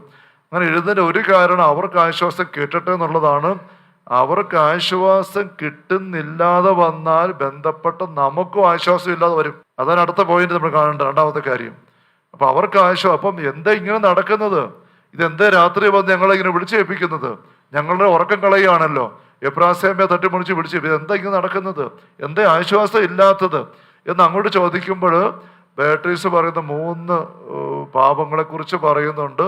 3 കാര്യങ്ങൾ വീട് കിട്ടാത്തത് കൊണ്ടാണ് എനിക്ക് കയറാൻ പറ്റാത്തെന്ന് പറഞ്ഞുകൊണ്ട് പറയുന്ന കാര്യം നിങ്ങൾക്ക് പലർക്കും അറിയാൻ വേണ്ടി ഞാൻ ധ്യാനത്തിൽ പറയുന്നതാണ്. ബേട്രീസ് പറയുന്ന 3 കാര്യങ്ങൾ നമ്മൾ കേട്ടിരിക്കുന്നു, ഓർത്തിരിക്കുന്നത് നല്ലതാണ്. ഒന്ന് പറയുന്നത്, ഞാൻ അഗതിത്വത്തിന് വിരുദ്ധമായ കുറച്ച് കാര്യങ്ങൾ ചെയ്തു പോയി. അഗതിത്വം എന്ന് പറയുന്നത് ദാരിദ്ര്യവ്രതമാണ്. ദാരിദ്ര്യവ്രതം എടുത്ത സിസ്റ്ററാണ്. ആ സിസ്റ്ററിൻ്റെ ദാരിദ്ര്യവ്രതത്തിന് നിരക്കാത്ത രീതിയിൽ എവിടെയോ സാമ്പത്തിക കാര്യങ്ങൾ അല്പം സ്വന്തമായിട്ട് പെരുമാറുകയോ വിനിയോഗിക്കുകയോ അല്ല ദാരിദ്ര്യ ചതിര് നിരക്കാത്ത രീതിയിൽ സുഖലോലതയിൽ പോവുകയോ എന്തെങ്കിലുമൊക്കെ ചെയ്തതായിരിക്കാം. രണ്ടാമത്തെ പറയുന്ന ചില കാര്യങ്ങൾ തണുപ്പായിട്ട് ചെയ്തു. തണുപ്പായിട്ട് തീഷ്ണതയില്ലാതെ പ്രാർത്ഥന ചൊല്ലിയപ്പോൾ അശ്രദ്ധമായിട്ട്, അല്ലെങ്കിൽ എന്തെങ്കിലും ഡ്യൂട്ടികൾ ചെയ്തപ്പോൾ ആന്തരികമായിട്ട് അങ്ങനെയൊക്കെ ചെയ്തു. ഒരു തീഷ്ണതയില്ലാതെ ചെയ്ത കാര്യങ്ങളിൽ പോരായ്മയായിട്ട് കിടക്കുകയാണ്. മൂന്നാമത്തേത് ബേട്രീസ് പറയുകയാണ്, ചില കാര്യങ്ങൾ സാരമില്ലാതെ വിട്ടുകളഞ്ഞു. ഉപേക്ഷയാലുള്ള പാപം, ചെയ്യാൻ സാധിക്കുമായിരുന്ന കാര്യങ്ങൾ സാരമില്ലെന്ന് വെച്ചങ്ങ് വിട്ടുകളഞ്ഞു. ഉപേക്ഷയാലുള്ള പാപം നമുക്കറിയാമല്ലോ. ധനവാന്റെയും ലാസറിൻ്റെ ഉപമയിൽ ധനവാൻ നരകത്തിൽ തീയിൽ പീഡിപ്പിക്കപ്പെടുന്നതിൻ്റെ കാരണം നമ്മൾ കാണുന്നത് ചെയ്യാൻ പറ്റുമായിരുന്ന സഹായം ലാസറിന് ചെയ്തില്ല എന്നുള്ളതാണ്. അതിൻ്റെ പേരിലാണ് അങ്ങനെ നരകാഗ്നി പോയത്. ഈശോ പഠിപ്പിക്കുകയാണ്. അങ്ങനെ വേറെ ചീത്ത വിളിക്കോ തെറി വിളിക്കോ കൊലപാതകോ വ്യഭിചാരോ ഒന്നും ചെയ്തിട്ട് ഈശോ പറയുന്നില്ല. ഈ ലാസറിനെ സഹായിക്കാമായിരുന്നു, അങ്ങേർക്ക് ഉള്ള സൗകര്യങ്ങൾ വെച്ച് അത് അങ്ങനെ വീഴ്ച വരുത്തി. ഉപേക്ഷയാനുള്ള പാപം, സെൻസ് ഓഫ് ഒമിഷൻ. നമ്മൾ കുമ്പസാരിക്കാൻ അണയുമ്പം ഇതും നല്ലപോലെ ആത്മശോധന ചെയ്യേണ്ടതാണ്. ചെയ്തു പോയ പ്രമാണ ലംഘനങ്ങൾ മാത്രമല്ല, ചെയ്യാമായിരുന്ന നന്മകൾ ചെയ്യാതെ പോയതിനെക്കുറിച്ചും നമ്മൾ ഏറ്റുപറഞ്ഞ് മാപ്പ് ചോദിക്കണം. കാരണം ധനവാൻ ലാസർ ഉപമയിൽ ആ ധനവാൻ നരകാഗ്നിയിൽ പീഡിപ്പിക്കപ്പെട്ടതാണ്. ഈശോ പറയുന്നത് ചെയ്യാൻ പറ്റുമായിരുന്ന കാര്യങ്ങൾ ചെയ്യാതെ പോയി എന്നുള്ളതാണ്. അപ്പോൾ ഈ ബയാട്രീസ് അമ്മ പറയുന്നത് അത് തന്നെയാണ്. ചിലത് സാരമില്ലാതെ കളഞ്ഞുപോയി, നിസ്സാരമായ കാര്യങ്ങളാണെന്ന് തോന്നുന്നു. പക്ഷേ നമുക്കറിയാം ഈശോ എപ്പോഴും കുഞ്ഞു കാര്യങ്ങൾക്കും പ്രാധാന്യം കൊടുക്കുന്നുണ്ട്. വലിയ തമ്പുരാൻ കുഞ്ഞു കാര്യം ശ്രദ്ധിക്കുന്ന ദൈവമാ. ഫോഷ വിഡ്ഢി എന്നുള്ള ഒരു വാക്കും ആസക്തിയുടെ ഒരു നോട്ടവും അതേ എന്നുള്ളപ്പോൾ അല്ല എന്ന് പറഞ്ഞ അല്ല എന്നുള്ളപ്പോൾ അതേ എന്ന് പറയുന്ന ദുഷ്ടനെന്ന് പറയുന്ന നുണയാണ്. വ്യർത്ഥമായ ഒരു വാക്കിന് ഒരു കണക്ക് കൊടുക്കേണ്ടവർ. ഇങ്ങനെ കുഞ്ഞു കാര്യങ്ങൾ ഈശോ പറഞ്ഞ് നമ്മൾ ഓർമ്മിക്കണം. അവിടെ നമുക്ക് അവഗണിക്കാൻ ഒരു കാര്യമില്ല. അപ്പോൾ നമ്മൾ മരിച്ചു കഴിയുമ്പോൾ ദൈവത്തോട് ചേരുക എന്ന് പറയുമ്പോൾ ദൈവത്തിന് ചേരാത്ത കുഞ്ഞു കാര്യങ്ങൾ പോലും നമ്മൾ ദൂരീകരിക്കേണ്ട ആവശ്യമുണ്ട്. അതൊരു ഭാരമായിട്ടല്ല, ഒരു ചിട്ട നിഷ്ഠയായിട്ട് നമ്മൾ എടുക്കേണ്ടത്. അപ്പോൾ ഈ ബയാട്രിസം മറ്റും വന്ന് ഇങ്ങനെ കരഞ്ഞ് പ്രാർത്ഥിക്കുന്നു. അത് 12 ദിവസം ദൈവം അനുവദിച്ചു. എന്തിനു വേണ്ടിയിട്ടാണ്? അത് മഠത്തിലെ മദർ അറിയണം, ഡയറിയിൽ എഴുതണം. എന്തിനു വേണ്ടിയിട്ടാണ്? ചരിത്രത്തിന്റെ ഭാഗമായിട്ട് ഈ എബ്രാസ്യാമ വിശുദ്ധിയായിട്ട് പ്രഖ്യാപിക്കപ്പെട്ടിരിക്കുകയാണല്ലോ. ഇത് ദൈവജനം മുഴുവൻ അറിയണം. നമ്മളിത് അറിയണം. അവിടെ ഈ കാര്യങ്ങൾ നമ്മൾ അറിഞ്ഞ് ആ ജാഗ്രതയെടുത്ത് ആ അവസ്ഥ നമ്മൾ ചെന്ന് പെടാതിരിക്കാൻ വേണ്ടിയിട്ടാണ്. അപ്പൊ ശുദ്ധീകര മരണം വഴി കടന്നുപോയ വ്യക്തികൾ നമ്മൾ നമ്മുടെ പ്രിയപ്പെട്ട പറ്റി ഓർമ്മിക്കുമ്പോൾ സ്നേഹമുള്ളവരെ അവർ വലിയ പ്രമാണലംഘനങ്ങൾ ചെയ്തിട്ടുണ്ടോ, വലിയ കൊലപാതകം വ്യഭിചാരം ചെയ്തവരാണ് നമുക്ക് നോക്കിയിട്ട് മാത്രം നടന്നാൽ പോരാ. അവരുടെ ജീവിതത്തിലെ കുഞ്ഞു കുഞ്ഞു വീഴ്ചകൾ പോലും അവരിന്ന് വീട്ടാൻ നിവൃത്തിയില്ലാത്ത കടബാധ്യതയായിട്ട് അനുഭവിച്ചുകൊണ്ട് നിത്യതയിൽ നമുക്ക് വേണ്ടി നമ്മുടെ പക്കലേക്ക് കെഞ്ചി യാചിക്കുന്ന അവസ്ഥ നിൽക്കുന്നുണ്ടെന്ന് തിരിച്ചറിഞ്ഞ് അവർക്ക് വേണ്ടി നമ്മൾ പ്രാർത്ഥിക്കണം. രണ്ടാമത്തെ ഒരു കാര്യം, നമ്മൾ ഇവർക്ക് വേണ്ടി പ്രാർത്ഥിക്കാതിരിക്കുമ്പം നമുക്കും സഹനമാണ്. ഫൗസ്റ്റീനയുടെ ഡയറിയിലെ ഒരു സംഭവം ഇവിടെ ധ്യാനത്തിനിടയ്ക്ക് വായിച്ച് കേൾപ്പിക്കാറുണ്ട്. ആ മഠത്തിൽ നിന്ന് മരിച്ചുപോയ ഒരു സഹോദരി, ആ സഹോദരി ഫൗസ്റ്റീനയുടെ പക്കലെത്തിയിട്ട് ഇങ്ങനെ പ്രാർത്ഥനാ സഹായം ചോദിച്ചു. എന്നിട്ട് ഫൗസ്റ്റീനയോട് പറഞ്ഞു, മദർ ജനറലിനോടും, ഒരു മൈക്കിളമ്മയാണ്, മദർ ജനറലിനോടും പറഞ്ഞിട്ട് സഭയിൽ മൊത്തത്തിൽ പറഞ്ഞും തനിക്ക് വേണ്ടി പ്രാർത്ഥിപ്പിക്കണം. പക്ഷേ ഇത് മദർ ജനറലോട് മൈക്കിളമ്മയോട് പറഞ്ഞ മൈക്കിളമ്മ വലിയ താല്പര്യം കാണിച്ചില്ല, സംശയിച്ചു, നിനക്ക് തോന്നിയത് അങ്ങനെയൊന്നുമില്ല, അങ്ങനെയൊക്കെ പറഞ്ഞ് അവിശ്വസിച്ചു. അങ്ങനെ മുന്നോട്ട് പോയി. ഫൗസ്റ്റീന തീഷ്ണമായിട്ട് പ്രാർത്ഥിച്ചുകൊണ്ടിരുന്നു. ഒരു നിശ്ചിത അവസരം വന്നപ്പം ഈ മരിച്ച സിസ്റ്റർ ഫൗസ്റ്റീനയ്ക്ക് കാണപ്പെട്ടിട്ട് സന്തോഷത്തോടെ കാണപ്പെട്ട് പറഞ്ഞു, നിന്റെ പ്രാർത്ഥന കൊണ്ട് ഞാനിപ്പം സ്വർഗത്തിലേക്ക് പ്രവേശിക്കുകയാണ്, എനിക്ക് ഒത്തിരി സന്തോഷത്തിന് ഒത്തിരി നന്ദിയുണ്ട്. എന്നിട്ട് ഫൗസ്റ്റീനയെ മുറുക്കെ കെട്ടിപ്പിടിച്ച് നന്ദി പറയുന്നുണ്ട്, മുറുക്കെ കെട്ടിപ്പിടിച്ച് നന്ദി പറഞ്ഞു. അപ്പോൾ ഫൗസ്റ്റീന എഴുതുകയാണ്, പുണ്യവാന്മാരുടെ ഐക്യം എത്ര റിയലാണ്, ശരിക്കും ശുദ്ധികരാത്മാക്കളും നമ്മളും സ്വർഗത്തിലുള്ളവർ എത്ര അടുത്ത് നീങ്ങുന്നവരാണ് എനിക്ക് നല്ലപോലെ മനസ്സിലായി എന്ന് ഫൗസ്റ്റീന എഴുതുകയാണ്. പക്ഷെ അവിടെ ഒരു കാര്യം ഇപ്പം ഞാൻ പറയാൻ വന്നത്, ഈ സഹോദരി കാണപ്പെടുമ്പോൾ ഫൗസ്റ്റീനോട് പറയുകയാണ്, മൈക്കിളമ്മ, മദർ ജനറല് മൈക്കിളമ്മ ഈ കാര്യം കഴിഞ്ഞ കുറെ മാസങ്ങളായിട്ട് ഫൗസ്റ്റീന പറഞ്ഞിട്ട് അവിശ്വസിച്ച് പ്രാർത്ഥിക്കാൻ തയ്യാറാകാതിരുന്നത് കൊണ്ടാണ് ആ മഠത്തില് ഈ മാസങ്ങളിലെല്ലാം കുറെ ദുരന്തങ്ങൾ ഉണ്ടായിക്കൊണ്ടിരുന്നത് എന്ന് പറയുകയാണ്. ഇനി ആ പ്രാർത്ഥന ഇപ്പം പൂർത്തിയായി, ഞാൻ പ്രകാശിനി ആവുകൊണ്ട് ഇനി ഈ മഠത്തിൽ ആ പ്രശ്നങ്ങൾ ഉണ്ടാവുകയില്ല. ഇത് വായിച്ചപ്പോൾ ഞാൻ ഓർമ്മിക്കുകയായിരുന്നു, നമ്മളുടെ പലരുടെയും കുടുംബങ്ങളിൽ പല ദുരന്തങ്ങളും വിട്ടുമാറാത്തതിൻ്റെ പുറകിൽ നമ്മളുമായി ബന്ധപ്പെട്ട മരിച്ചവർക്ക് വേണ്ടത്ര പ്രാർത്ഥന നമ്മൾ കൊടുക്കുന്നില്ലാത്ത അവസ്ഥയുണ്ട്. റോമാരൂപതയിലെ എക്സോസിസ്റ്റ് ആയിരുന്ന ഗബ്രിയേലി അമർത്തച്ഛൻ്റെ 2 പുസ്തകങ്ങൾ നിങ്ങൾക്ക് അറിയാമായിരിക്കും. An exorcist tells a story, an exorcist more stories. An exorcist more stories 2ാമത്തെ പുസ്തകത്തിൻ്റെ അവസാനത്തിൽ കുറെ ചോദ്യങ്ങൾക്ക് അദ്ദേഹം ഉത്തരം കൊടുക്കുന്ന ഒരു സെക്ഷനുണ്ട്. ആൾക്കാർ സംശയങ്ങൾ ചോദിച്ചത് അദ്ദേഹം അതിന് ഉത്തരം കൊടുക്കുകയാണ്. അതിനകത്ത് ഒരു ചോദ്യം ഒരു മനുഷ്യൻ ചോദിച്ചിരിക്കുന്നത് ഇങ്ങനെയാണ്, അവര് ഒരു വീട് അടുത്ത കാലത്ത് വാങ്ങിച്ചതാണോ വാടകയ്ക്കാണെന്ന് അറിയത്തില്ല, താമസം മാറ്റി. ആ വീട്ടിൽ താമസം മാറ്റി വന്നു കഴിഞ്ഞപ്പോൾ കുറേ അസ്വസ്ഥതകൾ ഉണ്ടാവുകയാണ്, പല പ്രശ്നങ്ങൾ, രോഗങ്ങൾ, ഞെരുക്കം, അങ്ങനെയല്ല. അതോടൊപ്പം ഇങ്ങനെ വീട്ടിലിങ്ങനെ എന്തൊക്കെയോ തട്ടുന്നു മുട്ടുന്നു സ്വരങ്ങൾ, അവസരങ്ങളൊക്കെ കേൾക്കുകയാണ്. അങ്ങനെ അവിടുത്തെ വാസം അങ്ങ് ശരിയാകുന്നില്ല. അങ്ങനെ കുറേ ദിവസങ്ങളായി കഴിഞ്ഞപ്പോൾ അവർ ഇതേപ്പറ്റി അടുത്തുള്ള ആരോട് സംസാരിച്ചപ്പം ഇപ്പം അറിയാവുന്ന അയൽക്കാർ പറഞ്ഞു, നിങ്ങൾ ഇവിടെ വന്ന് മേടിച്ച് താമസം ആരംഭിച്ചു, പക്ഷെ ഈ വീട്ടിൽ കുറേ നാൾക്ക് മുമ്പ് ആത്മഹത്യ നടന്നിട്ടുണ്ട്. ആത്മഹത്യ നടന്ന് അത് കഴിഞ്ഞിട്ടാണ് ആ താമസിച്ചിരുന്നവർ ഇവിടുന്ന് വിട്ടിട്ട് പോയത്. അതറിയാതെ നിങ്ങൾ വാങ്ങിച്ചത്. ഇതാണ് പശ്ചാത്തലം. അപ്പം അതുകൊണ്ടായിരിക്കാം ഇങ്ങനെ സംഭവം എന്ന് കേൾക്കുമ്പോൾ ഇവരിങ്ങനെ ഞെരുങ്ങി എന്താ ചെയ്യുന്ന, രാത്രിയിൽ ഇങ്ങനെ ഉറക്കം ശരിയാകുന്നില്ല, മറ്റ് അസ്വസ്ഥതകൾ. അപ്പോൾ ആരോ പറഞ്ഞു കൊടുത്തു, ഒരു പ്രാർത്ഥന കൂട്ടായ്മയിൽ സംസാരിച്ചപ്പോൾ അവർ പറഞ്ഞു കൊടുത്തു, ഗ്രിഗോരി കുർബാന ചൊല്ലിച്ച് 30 കുർബാന ആ വീട്ടിൽ വെച്ച് ആത്മഹത്യ വഴി മരിച്ചുപോയ ആ വ്യക്തിക്ക് വേണ്ടിയിട്ട് കുർബാന ചൊല്ലിച്ച് പ്രാർത്ഥിച്ച് എന്ന് പറഞ്ഞു കൊടുത്തു. ഇവരങ്ങനെ ചെയ്തു കഴിഞ്ഞ് പിന്നെ പ്രശ്നം ഉണ്ടായില്ല, അന്തരീക്ഷമെല്ലാം മാറി. അപ്പൊ ഇത് വെച്ചുകൊണ്ട് ഈ ഗബ്രിയേലി അമോർത്തച്ഛന് ആ കുടുംബാംഗങ്ങൾ കത്ത് എഴുതി ചോദിക്കുകയാണ്, എന്താ ഇതിൻ്റെ അർത്ഥം, നമുക്ക് എന്താ മനസ്സിലാക്കേണ്ടത്, എന്താ ഇത്? ഈ മരിച്ചുപോയ വ്യക്തികൾ അവർക്ക് വേണ്ടി പ്രാർത്ഥിക്കുന്നില്ലെങ്കിൽ നമുക്ക് ഞെരുക്കം ഉണ്ടാകുമോ? അവർക്ക് വേണ്ടി പ്രാർത്ഥിക്കുമ്പോൾ ആശ്വാസം കിട്ടുന്ന പ്രാർത്ഥന സംഭവിച്ച കാര്യമാണ്. പച്ചൻ അതേപ്പറ്റി ഉത്തരം കൊടുത്തത് വിശദമായിട്ട് എഴുതുന്നുണ്ട്. പച്ചനത് പറയുകയാണ്, മരിച്ചു പോകുന്ന വ്യക്തികൾ ആശ്വാസമില്ലായ്മ ശുദ്ധികര അവസ്ഥയിലാണ്. ഇപ്പം ആത്മഹത്യയാണ് സംഭവം നമുക്കറിയാം ആത്മഹത്യ എല്ലാം നേരെ നിത്യനരകത്തിലേക്ക് പോകണമെന്നില്ല, അവരുടെ ചില പ്രത്യേക സാഹചര്യം കൊണ്ടൊക്കെ ആയിരിക്കാം. അപ്പം അങ്ങനെയൊക്കെ സംഭവം നടക്കുമ്പം അവർക്ക് പ്രാർത്ഥന ആവശ്യമുണ്ട്. ആ പ്രാർത്ഥന കിട്ടാനായിട്ട് പല രീതിയിൽ ഇടപെടാൻ ദൈവം ചിലപ്പോൾ അനുവദിച്ചെന്ന് വരും. അപ്പം ആ ഒരു ഇടപെടലിൻ്റെ ഒരു അടയാളമാണ് ഈ വീട്ടിലുണ്ടായ അസ്വസ്ഥയും കാര്യങ്ങളും. നിങ്ങളിപ്പോൾ ഈ വീട് ഉപയോഗിക്കുന്നു, ചിലപ്പോൾ ആ ആത്മഹത്യ ആളായിരിക്കും ഇവിടെ ഉണ്ടാക്കിയത്, അങ്ങേര് പണിതുണ്ടാക്കിയ വീടാണ്. അങ്ങേരിപ്പം ആശ്വാസമില്ലായ്മയിലാണ്. നിങ്ങളിവിടെ സുഖമായിട്ട് വീട്ടിൽ താമസിക്കാനായിട്ട് നോക്കുകയാണ്. അങ്ങനെ നിങ്ങളിവിടെ സുഖമായിട്ട് താമസിക്കാൻ നോക്കുമ്പം നിങ്ങൾ അനുഭവിക്കുന്ന ഈ വീടിന് വേണ്ടി അധ്വാനിച്ച കഷ്ടപ്പെട്ട ആ മറ്റേ വ്യക്തി തൊട്ടപ്പുറം നിത്യതയിൽ സഹനത്തിലാണ്. ആ സഹനം നിങ്ങളിലേക്ക് വരികയാണ്. അല്ലെങ്കിൽ ആ വ്യക്തിക്ക് ആശ്വാസം ഉണ്ടാക്കി കൊടുക്കാനായിട്ട് കടപ്പാടുള്ള ആൾക്കാർ നിങ്ങൾ മാറിയിരിക്കുക, അത് നിങ്ങൾ കൊടുക്കണം. അപ്പം അത് കുർബാന ചൊല്ലിച്ച് കുർബാനയെ സംബന്ധിച്ച് പ്രാർത്ഥിച്ചപ്പോൾ അവിടെ ആശ്വാസം കിട്ടി. ആ വ്യക്തിയുടെ ആത്മഹത്യ എന്നുള്ള പാപം എന്തെങ്കിലും അറിവില്ലായ്മയിൽ ബലഹീനത സംഭവിച്ചു പോയതായിരിക്കാം.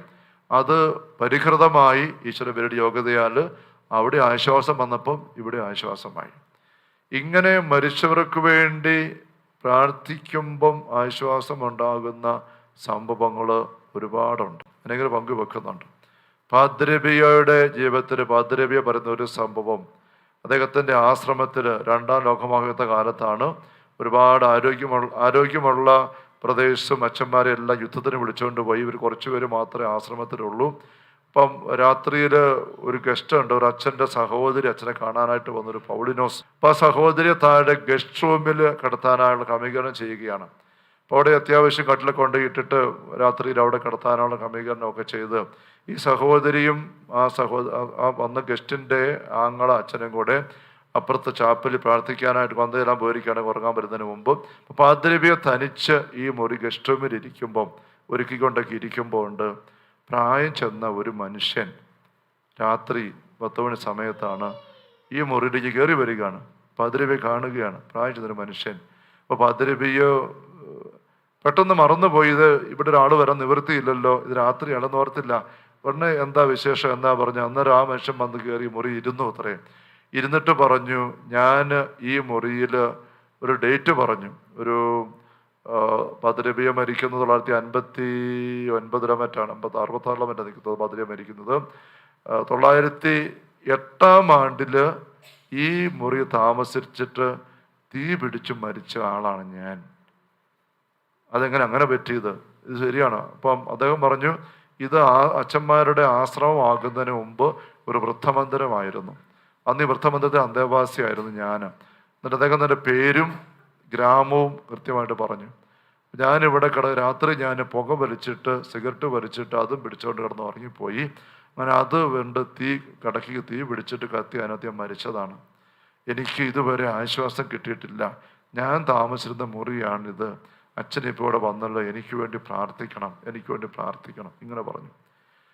അച്ഛന് പല അനുഭവം ഉള്ളത് കൊണ്ടും കൂടി ആയിരിക്കാം അച്ഛനത് പ്രാർത്ഥിക്കാമെന്ന് പറഞ്ഞ് ഏറ്റവും ഈ മനുഷ്യൻ അപ്രത്യക്ഷനായി. ഇത് പിന്നീട് സഹോദരി വന്ന അച്ഛനും സഹോദരി പിന്നെ വന്നപ്പം പാദ്രബി ഈ കാര്യമൊന്നും പറഞ്ഞില്ല.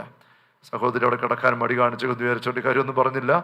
പിറ്റേ ദിവസം അവർ പോയി കഴിഞ്ഞപ്പം ഈ അച്ഛൻ്റെ പക്കൽ പാദ്രബി ഈ കാര്യം ഇങ്ങനെ സംഭവം ഉണ്ടായി, ഇങ്ങനെ ഒരാൾ വന്നു, ഇതാണ് പേര്, ഇന്ന വർഷം തീയതിയും പറഞ്ഞു, മരിച്ച സംഭവം പറഞ്ഞു, ഇന്ന ഗ്രാമത്തിൽ ഇന്ന വീട്ടിൽ ആളാണെന്ന് പറഞ്ഞുവെന്ന്. എന്നിട്ട് ഗ്രന്ഥകർത്താക്കൾ എഴുതിയിരിക്കാൻ അടുത്ത ദിവസം ഇവർ ആ ഗ്രാമത്തിൽ പോയി അന്വേഷിച്ച് ഇങ്ങനെ ഒരു വീട് അവിടെ ഉണ്ട്, ഇങ്ങനെ ഒരാളുണ്ടായിരുന്നുണ്ട്.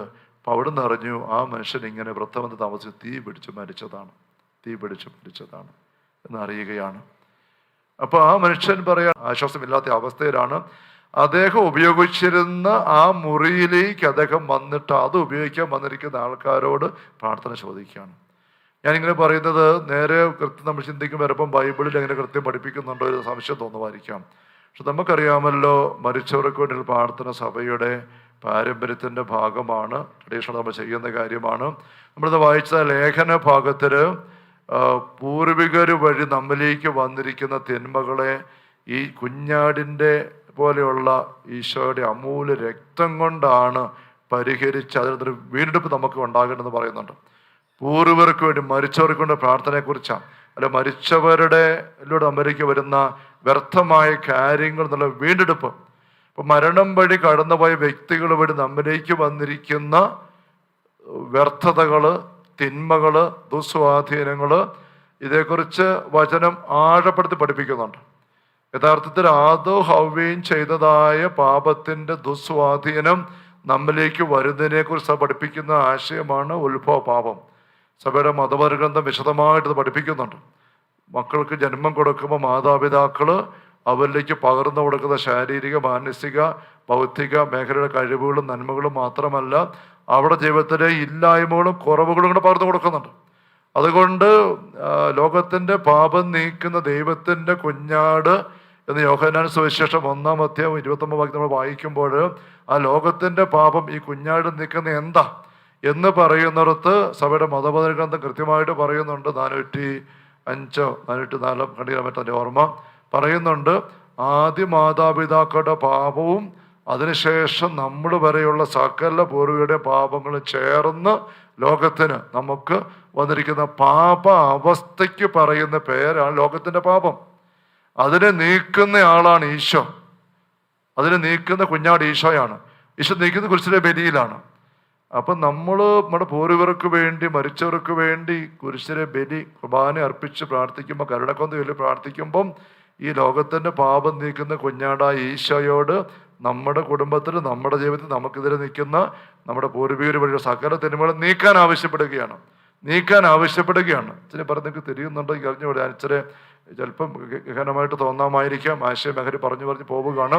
സംഭവങ്ങൾ ഞാൻ ആവശ്യത്തിന് പറഞ്ഞില്ല, അതുകൊണ്ടാണ്. അപ്പം ഇങ്ങനെ കണക്ഷൻ ബൈബിളിലുണ്ട്. നമുക്കറിയാം, ഈശോ മത്തായി 23 നമ്മൾ വായിക്കുന്ന ഈ പരിസയ്യരും നിയമജരും പറ്റി അവരുടെ പൂർവികർ ചെയ്ത പാപങ്ങൾക്ക് പരിഹാരമായിട്ട് ഈ കൊല്ലപ്പെട്ട പൂർവികർ കൊന്ന ആൾക്കാരുടെ കബറിടം ഉണ്ടാക്കി അലങ്കരിച്ച് സ്മാരകം അലങ്കരിക്കുന്നു. അതേക്കുറിച്ച് മത്തായി 23-29 വരെ വാക്കുകൾ ഈശോ പറയുകയാണ്, നിങ്ങൾ ചെയ്യേണ്ട ഇതല്ല. നിങ്ങളുടെ കാരണവന്മാര് കൊലപാതകം ചെയ്തിട്ടുണ്ടെങ്കിൽ അതിനുള്ള പ്രായശ്ചിത്തം, പരിഹാരം നിങ്ങൾ ചെയ്യേണ്ടത് ഈ സ്മാരകം ഉണ്ടാക്കി അലങ്കരിച്ച് കൊല്ലപ്പെട്ടവർക്ക് വേണ്ടി അതല്ല നിങ്ങൾ ചെയ്യേണ്ടത്. മറിച്ച് തള്ളക്കോഴി കുഞ്ഞുങ്ങളെ ചെറുകിൻ്റെ കീഴിൽ കാക്കുന്ന പോലെ നിങ്ങളെ കാക്കാൻ, സംരക്ഷിക്കാൻ കാത്തുക്കുന്ന എൻ്റെ പക്കലേക്ക് നിങ്ങൾ വരിക ചെയ്യണം. എൻ്റെ ബലിയിലേക്ക് നിങ്ങൾ കയറി വരണം. നരകവിധിയിൽ നിന്ന് ഒഴിഞ്ഞു പറഞ്ഞെങ്കിൽ എങ്ങനെ സാധിക്കും? ആ നരകവിധിയെ ദൂരീകരിക്കുന്ന ഈശോയുടെ ബലിയാണ്, അല്ലാതെ ഇങ്ങനെ സ്മാരകം ഉണ്ടാക്കി അലങ്കരിച്ചുകൊണ്ടൊന്നും അല്ല. അപ്പം അവിടെയും മത്തായി 23-29 വാക്യങ്ങളിലും ഈശോ സൂചിപ്പിക്കുന്നത് ഈ ആൾക്കാരോട് നിങ്ങളുടെ പൂർവികർ കാരണവന്മാർ ചെയ്ത പാപങ്ങൾക്കുള്ള പരിഹാരം എൻ്റെ ബലിയിലാണ്. അങ്ങനെ ചെയ്യുന്നില്ല എങ്കിൽ ഈശോ പറയുന്നുണ്ട്, ആബേല് മുതൽ അടുത്ത കാലത്ത് കൊല്ലപ്പെട്ട സക്രിയ വരെയുള്ള രക്തം നിങ്ങളുടെ മേൽ പതിക്കും. അപ്പൊ കാരണവന്മാർ ചെയ്ത പാപങ്ങളുടെ ഭാരം, ഞെരുക്കം നിങ്ങളുടെ മേൽ വരുന്നു.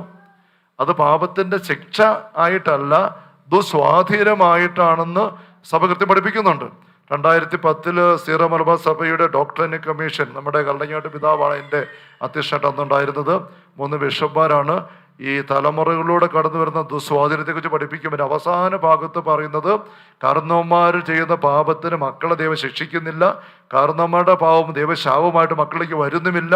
പക്ഷെ കാരണവന്മാരായിട്ട് നഷ്ടപ്പെടുത്തി കളഞ്ഞ കൃപ മക്കൾക്ക് അനുഭവിക്കാൻ കിട്ടുകയല്ല. അങ്ങനെ കാരണവന്മാരുടെ പാപത്തിൻ്റെ ഫലമായുണ്ടായ ചോർച്ചയുടെ ഞെരുക്കം മക്കൾക്കുണ്ടാവാം. എന്നിട്ട് അവിടെ കല്ലങ്ങാട്ട് പിതാവ് ഉൾപ്പെടെയുള്ള ഡോക്ടർ കമ്മീഷൻ പറയുന്ന ഉദാഹരണം ഇതാണ്.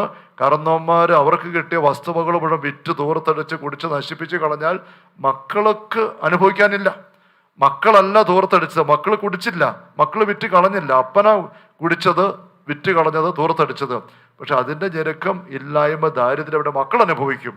എന്ന് പറഞ്ഞ പോലെ നമ്മളുടെ കുടുംബത്തിൽ നിന്ന് മരിച്ചുപോയ പൂർവികര്, കുടുംബാംഗങ്ങള് തോർത്തടിച്ച് കളഞ്ഞതായ ദൈവ കൃപ, ദൈവ അനുഗ്രഹ നന്മകള് നമുക്ക് അനുഭവിക്കാൻ കിട്ടിയല്ല. അത് നമുക്ക് ഞെരുക്കമായിട്ട് വരുന്നു. അപ്പൊ നമ്മൾ മരിച്ചു പേർക്ക് വേണ്ടി പ്രാർത്ഥിക്കുമ്പം അതിൻ്റെ രണ്ടാമത്തെ പ്രധാനപ്പെട്ട കാര്യം, അങ്ങനെ പ്രാർത്ഥിച്ച് അവർ വരുത്തി വെച്ച ചോർച്ചകളെ നമ്മൾ ഈശോയുടെ സമൃദ്ധിയിൽ നിറയ്ക്കുന്നില്ല എങ്കിൽ ആ ചോർച്ചയുടെ ഞെരുക്കം, ആ ഇല്ലായ്മയുടെ ഞെരുക്കം നമ്മൾ അനുഭവിക്കേണ്ടതായിട്ട് വരും. ഇത് നമ്മൾ സ്ഥലവുമായിട്ട് ബന്ധപ്പെട്ടും പാരമ്പര്യമായിട്ട് ബന്ധപ്പെട്ട് ശ്രദ്ധിക്കണം. നമ്മൾ ധ്യാനത്തിൽ അത് വിശദമായിട്ട് കാണുന്നുണ്ട്. സ്ഥലവുമായിട്ട് ബന്ധപ്പെട്ട് നമ്മുടെ കാരണവന്മാരുണ്ടാക്കിയ വീടും പറമ്പും അവരവിടെ ചെയ്ത തിന്മയുടെ പ്രവൃത്തികൾ അവർ പോയി കഴിയുമ്പോൾ അവിടെ പതിഞ്ഞു കിടന്നിട്ട് അവിടെ താമസിക്കുന്ന നമ്മളിലേക്ക് ദുസ്വാധീനങ്ങൾ ഞെരുക്കം കണ്ടുവരുന്ന പല സംഭവങ്ങളും ഇവിടെ നമ്മൾ ധ്യാനത്തിന് പങ്കുവെക്കാറുള്ളതാണ്, ധ്യാനത്തിന് പങ്കുവെക്കുന്നതാണ്. ഞാനിവിടെ തൊടുപുഴ മാതാവിൻ്റെ കപ്പേളയിൽ കൃത്യമായിട്ട് അവിടെ അതിന് ബന്ധപ്പെട്ട് നിൽക്കുന്ന ഡോക്ടർ ജോഷി രേഖപ്പെടുത്തുന്ന സംഭവം അവിടെ വായിച്ച് കേൾപ്പിക്കാറുണ്ട്. നിങ്ങൾക്ക് ധ്യാനം കൊണ്ടവർക്ക് അറിയാം. ഒരു 32 വയസ്സുള്ള ഒരു മനുഷ്യൻ ഇങ്ങനെ തൊടുപുഴ സെൻറ്റ് മേരീസ് ആശുപത്രി ഏതാനും വർഷം മുമ്പ് ഇങ്ങനെ ശ്വാസം മുട്ടലും പനിയൊക്കെ ആയിട്ട് വന്നു. പരിശോധിച്ചപ്പോൾ ഇങ്ങനെ ഹൃദയത്തിൻ്റെ രക്തധമനി പൊട്ടാറായിട്ടിരിക്കുന്നു, എപ്പം വേണേൽ പൊട്ടാവുന്ന അവസ്ഥയിലേക്ക് ചതഞ്ഞ് വീർത്തിരിക്കുക. അപ്പോൾ കൂടെ പരിശോധനയ്ക്ക് വേണ്ടി പെട്ടെന്ന് എറണാകുളത്ത് ലിസി ഹോസ്പിറ്റലിലേക്ക് അയച്ചു. അവിടെ റോണി മാത്യു ഡോക്ടർ പരിശോധിച്ചിട്ട് എത്രയും വേഗം ഓപ്പറേഷൻ ചെയ്ത് അത്ര ഭാഗം മാറ്റി വേറെ ആർട്ടിഫിഷ്യലായിട്ട് രക്തക്കൊള്ളു പിടിപ്പിക്കണം, അല്ലെങ്കിൽ എപ്പോൾ വേണേൽ പൊട്ടാം. അങ്ങനത്തെ ഒരു അവസ്ഥയിലാണെന്ന് കണ്ടു.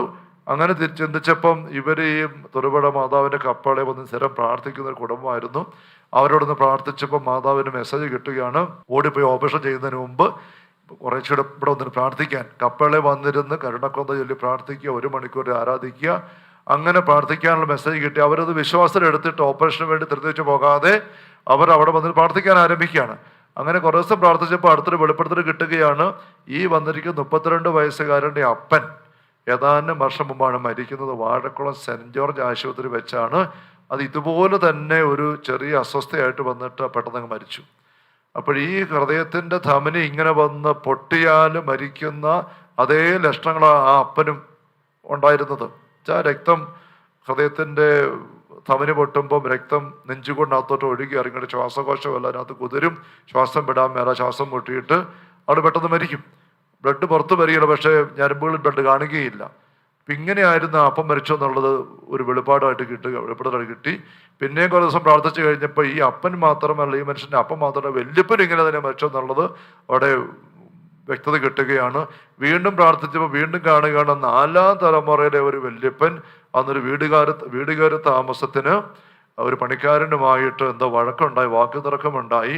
ഈ വല്യപ്പൻ കോപിഷ്ഠനായിരുന്നു. അങ്ങേര് പണിക്കാരനെ അടിച്ചു, അങ്ങേര് ബോധം കെട്ട് വീണു. അപ്പോൾ വല്യപ്പൻ ഓർത്ത് അങ്ങേര് മരിച്ചു എന്ന് ഓർത്തുകൊണ്ട് രാത്രി അന്നത്തെ 4 തലമുറ മുമ്പാണ് ഈ വല്യപ്പൻ ആ മനുഷ്യനെ പണിക്കാരനെ വലിച്ച് കൊണ്ടുപോയി പുറത്ത് പറമ്പിൽ കുഴി എടുത്തിട്ട് അതിനകത്ത് കൊണ്ട് ഇട്ടു.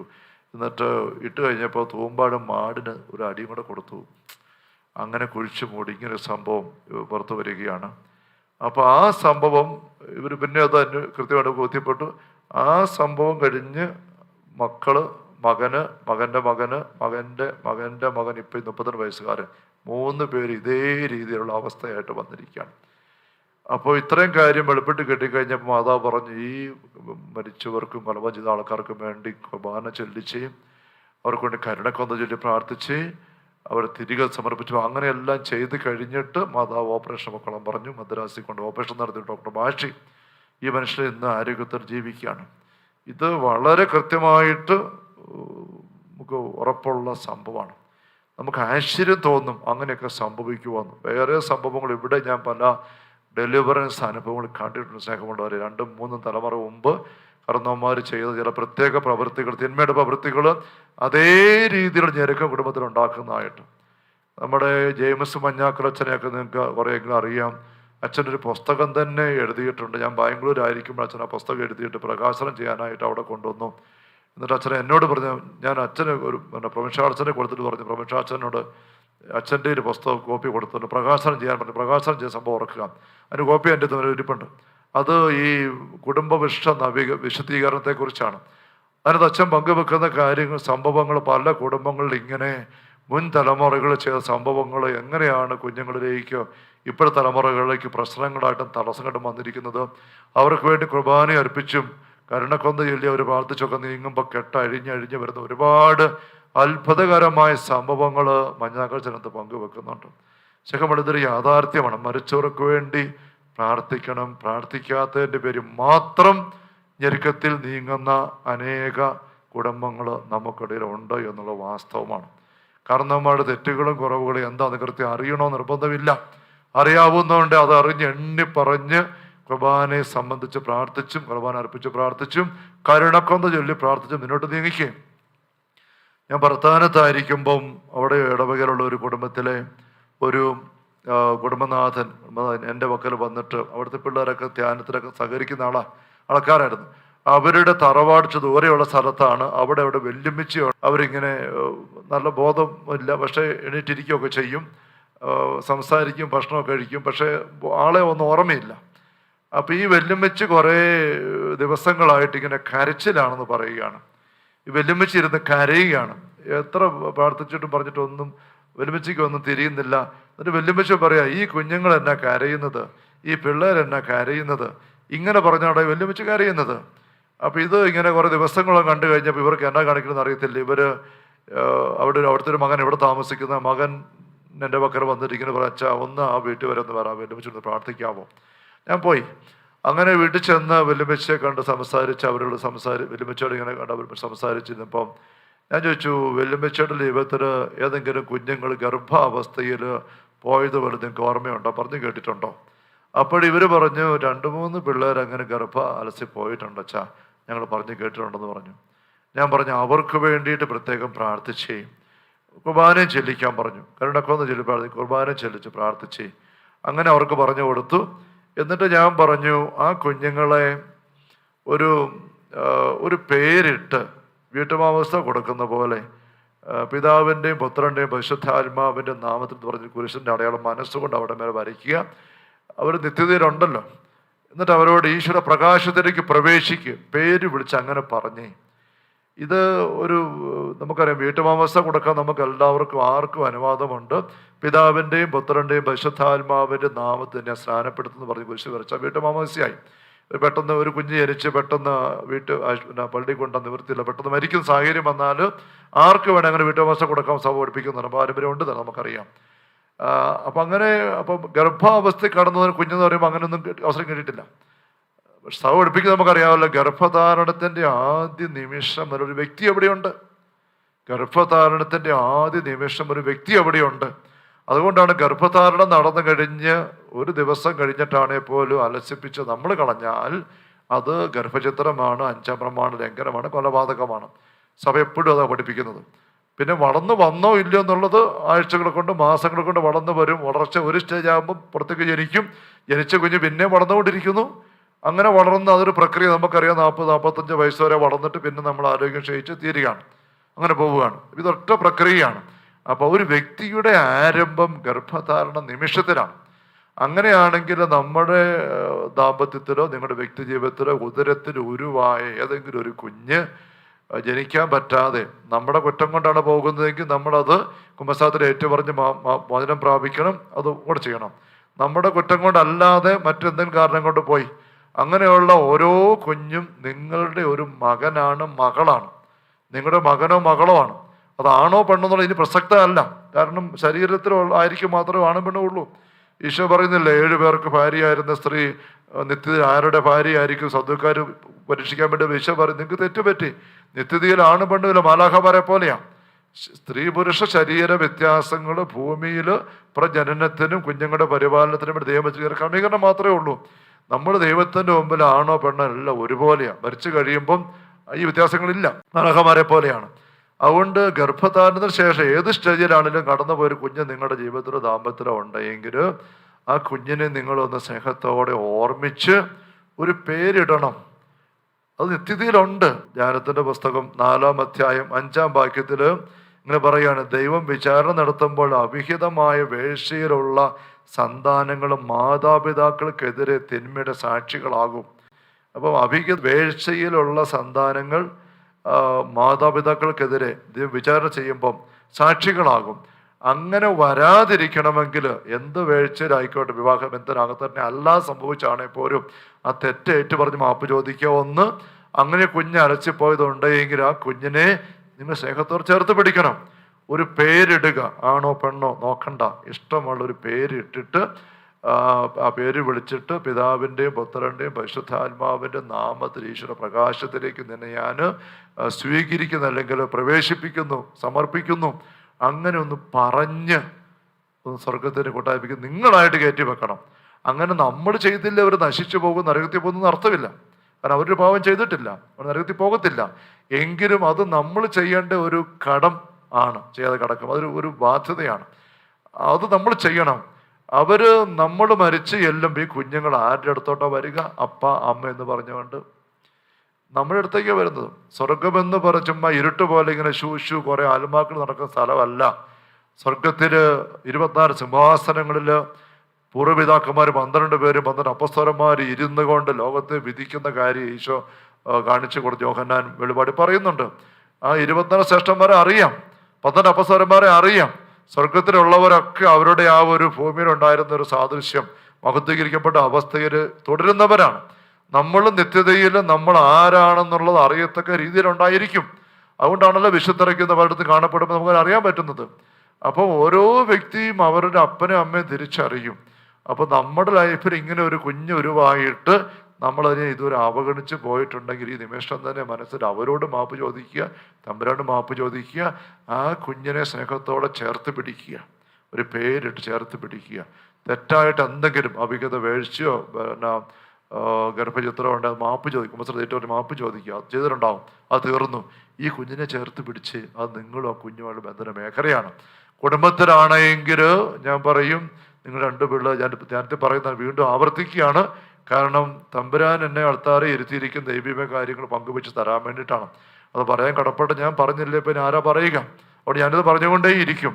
നിങ്ങളുടെ കുടുംബത്തില് ദാമ്പത്യത്തിൽ 2-3 കുഞ്ഞുങ്ങളുടെ കൂടെയുണ്ട് പിള്ളേർ, 1-2 പേരിൽ കടന്നു പോയതുണ്ടെങ്കിൽ നിങ്ങളുടെ കുറ്റം കൂടെ അല്ലാതെ ആയിക്കോട്ടെ, ആ കുഞ്ഞുങ്ങൾക്ക് ഇതൊരു പേര് വിട്ട് നിങ്ങളുടെ ദാമ്പത്യത്തിന്റെ കുടുംബത്തിന്റെ ഭാഗമായിട്ട് അവരെ സ്വീകരിക്കുക. ദാമ്പത്യത്തിലെ ആണെങ്കിൽ അത് പുറത്തുള്ള ആൾ നിങ്ങളുടെ മാത്രം അവരെ അന്വേഷിച്ചേക്കുക, അവരെ ബാക്കി നോക്കിക്കോളും, നിങ്ങൾ വിഷമിക്കേണ്ട. അപ്പൊ അങ്ങനെ ചെയ്യുമ്പോൾ ഞാൻ പറയും, ഒരു മനുഷ്യകാര്യമാണെങ്കിൽ പോലും എന്തെങ്കിലും ഒരു നല്ല മാലാഖയുടെ ചിത്രം എവിടെന്തെങ്കിലും വെട്ടി വല്ല കണ്ടെന്നോ മാസികത്തുനിന്ന് വെട്ടിയെടുത്തിട്ട് അത് നിങ്ങളുടെ പ്രാർത്ഥനാ മുറിയിൽ വിശുദ്ധ ചിത്രങ്ങൾക്ക് അടുത്തിപ്പുറത്തായിട്ട് സൈഡിൽ കൊണ്ടുവന്ന് ഒട്ടിച്ച് വെച്ചിട്ട് നിങ്ങളുടെ ഇട്ട പേര് എഴുതി, ഇപ്പം 3 കുഞ്ഞുങ്ങൾ കടന്നു പോയിട്ടുണ്ട്, 3 പടം ഇങ്ങനെ ഒട്ടിച്ച് വെച്ചിട്ട് ആ 3 പേര് നിങ്ങൾ അതിനടി ഭംഗിയായിട്ട് എഴുതി പ്രിന്റ് ചെയ്തൊക്കെ ഒട്ടിച്ച് വെച്ചിട്ട് നിങ്ങളുടെ കുടുംബത്തിൽ നിന്നും ദാമ്പത്യത്തിൽ നിന്നും നിത്യത്തിലേക്ക് പോയി സ്വർഗത്തിൽ നിത്യകൂടാരത്തിൽ ഇപ്പോൾ ഉള്ള നിങ്ങളുടെ കുടുംബം കുഞ്ഞായിട്ട് അതിനെ കാണണം. അപ്പം 3 പിള്ളേർ ഇപ്പോൾ ഉണ്ട്, 3 പേര് പോയിട്ട് 6 മക്കളുടെ അപ്പനും അമ്മയാണ് ഞങ്ങൾ എന്ന് നിങ്ങൾ പറയണം. അതെപ്പോഴും അങ്ങനെ തന്നെ പറയണം. ഇപ്പോൾ പിള്ളേർ നിങ്ങൾ അങ്ങനെ പറയണം, നമ്മൾ 6 മക്കളാ, 3 പേര് അവിടെയുണ്ട്, നിത്യകൂടാരത്തിലുണ്ട് 3 പേര്, നമ്മൾ അവരെ കാണും, അങ്ങോട്ട് ചെല്ലുമ്പോൾ കാണും. അങ്ങനെ തന്നെ പറഞ്ഞ് നിങ്ങളുടെ പ്രാർത്ഥന അവസരങ്ങൾ ഈ ചിത്രത്തിലേക്ക് നോക്കിയിട്ട് കുഞ്ഞുങ്ങളെ പേര് പിടിച്ച് നിങ്ങളുടെ ആവശ്യങ്ങൾക്ക് വേണ്ടി പ്രാർത്ഥിച്ചേ, നിങ്ങളുടെ ആവശ്യങ്ങൾ പറഞ്ഞേൽപ്പിച്ചേ. സ്വർഗത്തിൽ ദൈവത്തിൻ്റെ സിംഹാസനത്തിന് മുമ്പ് നിരന്തരം നിൽക്കുന്ന കുഞ്ഞുങ്ങൾ നമ്മുടെ ആവശ്യങ്ങൾക്ക് വേണ്ടി ദൈവത്തോട് പ്രാർത്ഥിക്കാതിരിക്കുവോ? നമ്മൾ കാരണം അവിടെ ജീവിതം പോയതാണെങ്കിൽ പോലും അവർക്കൊരു പരാതിയൊന്നുമില്ല, കാരണം അതിനപ്പുറം കിട്ടിക്കഴിഞ്ഞു. അവിടെ ഇങ്ങനെ ഒരു കൂട്ടായ്മയിലേക്ക് നമ്മൾ വരണം. ഞാനീ പറഞ്ഞ വല്യമ്മച്ചിയോട് ഇങ്ങനെ കേട്ടപ്പോൾ, വല്യമ്മച്ചിയുടെ കാര്യം കേട്ടപ്പോൾ ഞാൻ ആ കുടുംബത്തിൽ ഇങ്ങനെ പറഞ്ഞു. അങ്ങനെ പറഞ്ഞിട്ട് ഞാൻ പോന്നു. തൊട്ടടുത്ത ദിവസം തന്നെ അവരെന്നെ വിളിച്ച് പറയുകയാണ്, എൻ്റെ അച്ഛാ വല്യമ്മച്ചി ഇപ്പോൾ സന്തോഷമായിട്ട് ഇരിക്കുന്നു. അത് ചിരിച്ചോണ്ട് ഇങ്ങനെ നോക്കിയിട്ട് പറയാ, കുഞ്ഞുങ്ങൾ എൻ്റെ അടുത്ത് വന്ന് സ്തുതി ചൊല്ലിയിട്ട് പോയി സന്തോഷമായിട്ട്, പിള്ളേർ എൻ്റെ അടുത്ത് സ്തുതി ചൊല്ലിയിട്ട് പോയി സന്തോഷമായിട്ട്. ഇങ്ങനെ പറഞ്ഞ് വല്യമ്മച്ചി സന്തോഷമായിട്ടിരിക്കുക, ചിരിച്ചോണ്ടിരിക്കുക, ഇങ്ങനെ പറഞ്ഞുകൊണ്ടിരിക്കുക. ഇവരെന്നെ വിളിച്ച് പറയുകയാണ്, ശകമുള്ളവരെ ഇത്ര ഇവർ ചെയ്തപ്പോഴത്തേക്കും കൃത്യ ആ കാര്യം നടന്നു കിട്ടി. അപ്പം ശ്രദ്ധിക്കേണ്ട കാര്യം, ഒന്ന് ഇങ്ങനെ ചെയ്യണം, മറ്റത് അങ്ങനെ ചെയ്യാതിരുന്നപ്പം ഈ വല്യമ്മച്ചിക്കൂടെ ആശ്വാസമില്ല. കലക്കമാണ്, ഞെരുക്കമാണ്, ഇറിറ്റേഷനാണ്, അസ്വസ്ഥതയാണ്, കരച്ചിലാണ്, സങ്കടമാണ്. ഞാൻ തറപ്പിച്ച് പറയുക, നമ്മളിൽ പലരുടെയും പല സങ്കടത്തിനും പല കലക്കത്തിനും പല അസ്വസ്ഥതയും കാരണം നമ്മുടെ പ്രിയപ്പെട്ടൊരു തൊട്ടപ്പുറത്ത് ഞെരുക്കത്തിലാണ്. അതുകൊണ്ടാണ് ഞെരുക്കത്തിലുണ്ട്. അവരെ സ്നേഹത്തോടെ ഒന്ന് അംഗീകരിച്ച്, സ്നേഹത്തോടെ ചേർത്ത് പിടിച്ച് അവർക്ക് വേണ്ടി ചെയ്യാൻ പറ്റുന്ന കാര്യങ്ങൾ ചെയ്തേ. അതായത് ഈശോ സുവിശേഷത്തിൽ പറഞ്ഞ, നിങ്ങളുടെ ലൗകിക അധാർമിക സമ്പത്ത് കൊണ്ട് ഈ കടത്തിപ്പെട്ട് കിടക്കുന്ന ആൾക്കാരുടെ കടപ്പത്രം വാങ്ങിച്ചിട്ട് എത്രയാ നിങ്ങളുടെ കടം വെട്ടിത്തിരുത്തി ക്യാൻസൽ ചെയ്ത് കളാ. അവർ കയറി പോകട്ടെ. യജമാനന്റെ കടപ്പത്രം തിരുത്താൻ നമുക്കിപ്പോൾ പറ്റും. എങ്ങനെ? കുർബാനയെ സംബന്ധിക്കുക വഴി, കരുണക്കൊന്ത ചെല്ലുക വഴി, ത്യാഗപ്രവർത്തികൾ നിയോഗത്തെ ചെല്ലുക വഴി നമുക്ക് സമ്പാദിക്കാം. ആ സമ്പാദ്യം അവരുടെ പേരിലേക്ക് കൊടുത്തിട്ട് അവർക്ക് നേർത്തിയില്ലാത്ത കടപ്പത്രങ്ങൾ വെട്ടിത്തിരുത്തിക്കളാം. അവർ ഫ്രീ ആകട്ടെ. ഈശോ പറയും, അങ്ങ് നിത്യകൂടാരങ്ങളിൽ നിങ്ങൾക്ക് സ്നേഹിതരെ സമ്പാദിച്ചേ. നിങ്ങളുടെ കുടുംബത്തിൽ നിന്ന് മരിച്ചു പോയവരെ, അല്ലാതെ മരിച്ചു പോയവരെ, ആരോരുമില്ലാത്ത ആലുമാക്കളും അടൊക്കെ പ്രാർത്ഥിച്ചേ നിത്യകൂടാരങ്ങൾ. അങ്ങനെ നമ്മുടെ പ്രാർത്ഥന കൊണ്ട് എനിക്ക് നല്ല ഉറപ്പാണ്, ഈ കുർബാനയുടെ സമയം കൊണ്ട്, ഈ ആരാധന മണിക്കൂറുകൾ കൊണ്ട് തന്നെ നിങ്ങൾ ആത്മാർത്ഥമായിട്ട് നിയോഗം വെച്ച് പ്രാർത്ഥിക്കുന്ന പല ശുദ്ധികര ആത്മാക്കള് പ്രകാശത്തിൽ കടക്കും. അവിടെ മുഖം തെളിയും. ആ തെളിച്ചത്തിൻ്റെ നോട്ടം എന്നും അവിടെ ഭാഗത്ത് നിങ്ങളുടെ നേർക്കൊണ്ടായിരിക്കും. ആ തെളിച്ചത്തിൻ്റെ നോട്ടം അവിടെ നിങ്ങളുടെ വന്നുകൊണ്ടിരിക്കും. നിങ്ങളെപ്പോഴും ശ്രദ്ധിക്കും. നിങ്ങളുടെ എല്ലാ കാര്യത്തിലും അവർ അവിടെ നിന്ന് ഇടപെടും. അത് അനുഭവമാക്കിക്കേ നിത്യകൂടാരങ്ങൾക്ക് സ്നേഹം സമ്പാദിക്കുന്ന അവസ്ഥ. ഈ പ്രോ ലൈഫ് മേഖലയിൽ പ്രവർത്തിക്കുന്ന ഒരു സിസ്റ്റർ ഒരിക്കൽ സംസാരിച്ചപ്പം എന്നോട് പറഞ്ഞു, അച്ഛാ ഇങ്ങനെ പ്രോ ലൈഫ് ഇപ്പം ഗർഭചിത്രത്തിനെതിരെ പ്രവർത്തിക്കുകയാണ്. ഗർഭചിത്രമൊക്കെ നടത്തി കടന്നു വന്ന കുഞ്ഞുങ്ങൾക്ക് വേണ്ടി ആ സിസ്റ്റർ ഇതുപോലെ തന്നെ പറഞ്ഞു കൊടുത്ത് പിതാവിൻ്റെയും പുത്രൻ്റെയും പരിശുദ്ധാത്മാവിൻ്റെ നാമത്തിൻ്റെ പേര് വിടിയിച്ച് ഈശ്വരയ്ക്ക് ഏൽപ്പിച്ചു കൊടുക്കുന്നത് ചെയ്യിപ്പിക്കുമായിരുന്നു. ഞാനിങ്ങനെ പറയുമ്പോൾ നിങ്ങൾ തെറ്റിദ്ധരിക്കരുത്, ഇത് മാമോദീസ കൊടുക്കുന്നതല്ല. അരൂപിക്കടുത്ത ഒരു മാമോദീസയുടെ പ്രകൃതി വേണേൽ പറഞ്ഞു. അരൂപിക്കടുത്ത കുർബാന സ്വീകരണം നമുക്കില്ലേ? സഭയുടെ പഴയ പാരമ്പര്യമാണ്. അരൂപിക്കടുത്ത് ദീപികാരൻ്റെ സ്വീകരണം നമുക്ക് പള്ളിയിൽ പോകാൻ പറ്റുന്നില്ല. അപ്പോൾ നമുക്ക് പറയാം, ഈശോയെ അരൂപിക്കടുത്ത് എനിക്ക് അങ്ങയുടെ പള്ളി വരാനും കുർബാന സംബന്ധിക്കാൻ അങ്ങേ സ്വീകരിക്കാൻ ആഗ്രഹിക്കുന്നു. പക്ഷെ എനിക്ക് നിവൃത്തിയില്ല, ഞാൻ അസുഖമായിട്ട് കിടക്കുന്നു, പള്ളി വരാൻ പറ്റിയില്ല. അങ്ങ് എൻ്റെ ഉള്ളിലേക്ക് വരണേ, അങ്ങേ അരൂപിക്കടുത്ത വിധം ദീപികാരുടെ അതിനെ സ്വീകരിക്കാൻ ആഗ്രഹിക്കുന്നു. അങ്ങനെ പറഞ്ഞ് സുഹൃദേവം ചൊല്ലിക്കൊണ്ട് പ്രാർത്ഥിക്കുന്ന രീതി സഭയിൽ പരമ്പരാഗതമായിട്ടുണ്ട്. ദീപികാരൻ്റെ വർഷം പ്രഖ്യാപിച്ചപ്പോൾ ജോൺ പാപ്പ അത് പറയുകയും ചെയ്തിട്ടുണ്ട്. അതൊരു കുദാശയല്ല, കുർബാനയെ സംബന്ധിക്കുന്ന അനുഭവം അല്ല. നമ്മൾ ടി വിയിൽ കുർബാനയെ സംബന്ധിക്കുന്ന പോലും കൂതാശയല്ല സഭ വ്യക്തമാക്കിയിട്ടുണ്ട്, കൂതാശയല്ല. പക്ഷെ നമ്മൾ എന്തോത്രം പേര് പ്രത്യേകം കോവിഡ് കാലത്ത് പ്രായം ചെന്നവരൊക്കെ ടി വിയിൽ കുർബാനയെ സംബന്ധിച്ചുകൊണ്ട് something is better than nothing, ഒന്നുമില്ലാത്തതിനേക്കാൾ എത്രയോ ഭേദമായി എന്തെങ്കിലും ആ രീതിയിൽ അനുഗ്രഹവും അനുഭവം ആകുന്ന എന്തോരം പേരുണ്ട്. നമ്മൾ തന്നെ അങ്ങനെ സംബന്ധിക്കുന്നില്ലേ? എന്ന് പറഞ്ഞുകൊണ്ട് അരുവിക്കടുത്ത് ഒരു സ്നാനസ്നാനത്തിൻ്റെ അനുഭവം ഒരു വലിയ ജീവകാരുണ്യ പ്രവൃത്തിയായിട്ട് ഇങ്ങനെ ഞെരുങ്ങുന്ന ഇവർക്ക് വേണ്ടി ചെയ്യാൻ നമുക്ക് പറ്റുമായിരിക്കേ അത് എന്തുകൊണ്ട് ചെയ്യുന്നില്ല? അത് ചെയ്തേ. കാര്യസ്ഥനെ പിരിച്ചുവിടാൻ പോവാ. സുവിശേഷം പറഞ്ഞാൽ പിരിച്ചുവിടുന്നതിന് മുമ്പുള്ള ഏതാനും ദിവസങ്ങളാണ്. നമ്മളെ എല്ലാം ഇവിടെ നമ്മെ പിരിച്ചുവിടാൻ പോവുകയാണ്. ഇവിടുന്ന് ഈ ശുശ്രൂഷ കഴിഞ്ഞിട്ടല്ല, ഈ ജീവിതത്തിൻ്റെ കാര്യസ്ഥത ഒരു ദിവസം തീരും. ഇന്നായിരിക്കാം, നാളെ ആയിരിക്കാം, അടുത്ത മാസം, അടുത്ത വർഷം. നമ്മുടെ കണക്ക് തമ്പുരാൻ പറയും, കണക്ക് തരാൻ പറയും. ഇനി മതി, ഭൂമിയുടെ ജീവിതം മതി, കണക്ക് തന്നേരെ, ഇനി പോരാൻ പറയും. ആ ഒരു ദിവസം പെട്ടെന്ന് വരും. അത് പുറത്ത് ഇറങ്ങി കഴിഞ്ഞിട്ട് പിന്നെ ഈ കാര്യസ്ഥനെ പുറത്തേക്ക് ഇറക്കി വിട്ടാൽ പിന്നെ അങ്ങേർക്ക് കടപ്പത്രം തിരുത്താൻ പറ്റിയല്ല. അവിടെ അകത്തിരിക്കും മാത്രമേ പറ്റുള്ളൂ. അതാ പറയുന്നതൊക്കെ. യജമാനൻ കാര്യസ്ഥ നീക്കിക്കളയുന്നതിന് മുമ്പ് നിങ്ങൾ ചെയ്തേ. ഈ ലോകത്തിൻ്റെ മക്കള് സമ്പത്തുണ്ടാക്കാൻ അവർ ഭയങ്കര വിദഗ്ധരാണ്. തമ്പുരാൻ്റെ മക്കള്, ഈ വിശ്വാസം ഉള്ളവര്, നിത്യതയെക്കുറിച്ച് അറിയാവുന്നവർ എട്ടും പൊട്ടുമില്ല നടക്കുക. ഈശോ തമ്പുരാൻ പറഞ്ഞു, നിങ്ങൾ വിവേകമില്ലാത്തവരാ, സത്തയില്ലാത്തവരാ. അവിടെ അതാ ഈശോ പറഞ്ഞ് നമ്പരം പറയുന്നത്. അപ്പൊ നമ്മളുടെ സമയവും ആരോഗ്യവും അവസരങ്ങളും തീരുന്നതിന് മുമ്പ് നിത്യകൂടാരങ്ങളിൽ സ്നേഹം സമ്പാദിക്കാൻ.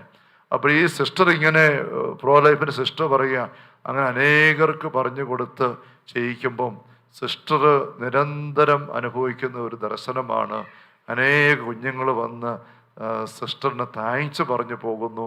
എന്ന് മാത്രമല്ല, സിസ്റ്ററിൻ്റെ പിള്ളേർ വന്നിട്ട് ആൻറ്റി ഞങ്ങൾക്കൊരു പേര് തരാമോ എന്ന് ചോദിക്കുന്നതായിട്ട് സിസ്റ്റർ പറയാണ്. ആൻറ്റി ഞങ്ങൾക്കൊരു പേര് തരാമോ? ഒരു പേരില്ലാത്ത അവസ്ഥ എന്താണെന്ന് ഓർത്ത് നോക്കിക്കേ. ജയിൽ പുള്ളികൾക്ക് പോലും നമ്പറുണ്ട്. ഒരു പേര് നമ്പർ ഒന്ന് നമ്മുടെ ഐഡൻറ്റിഫൈ ആരും ചെയ്തിട്ടില്ല.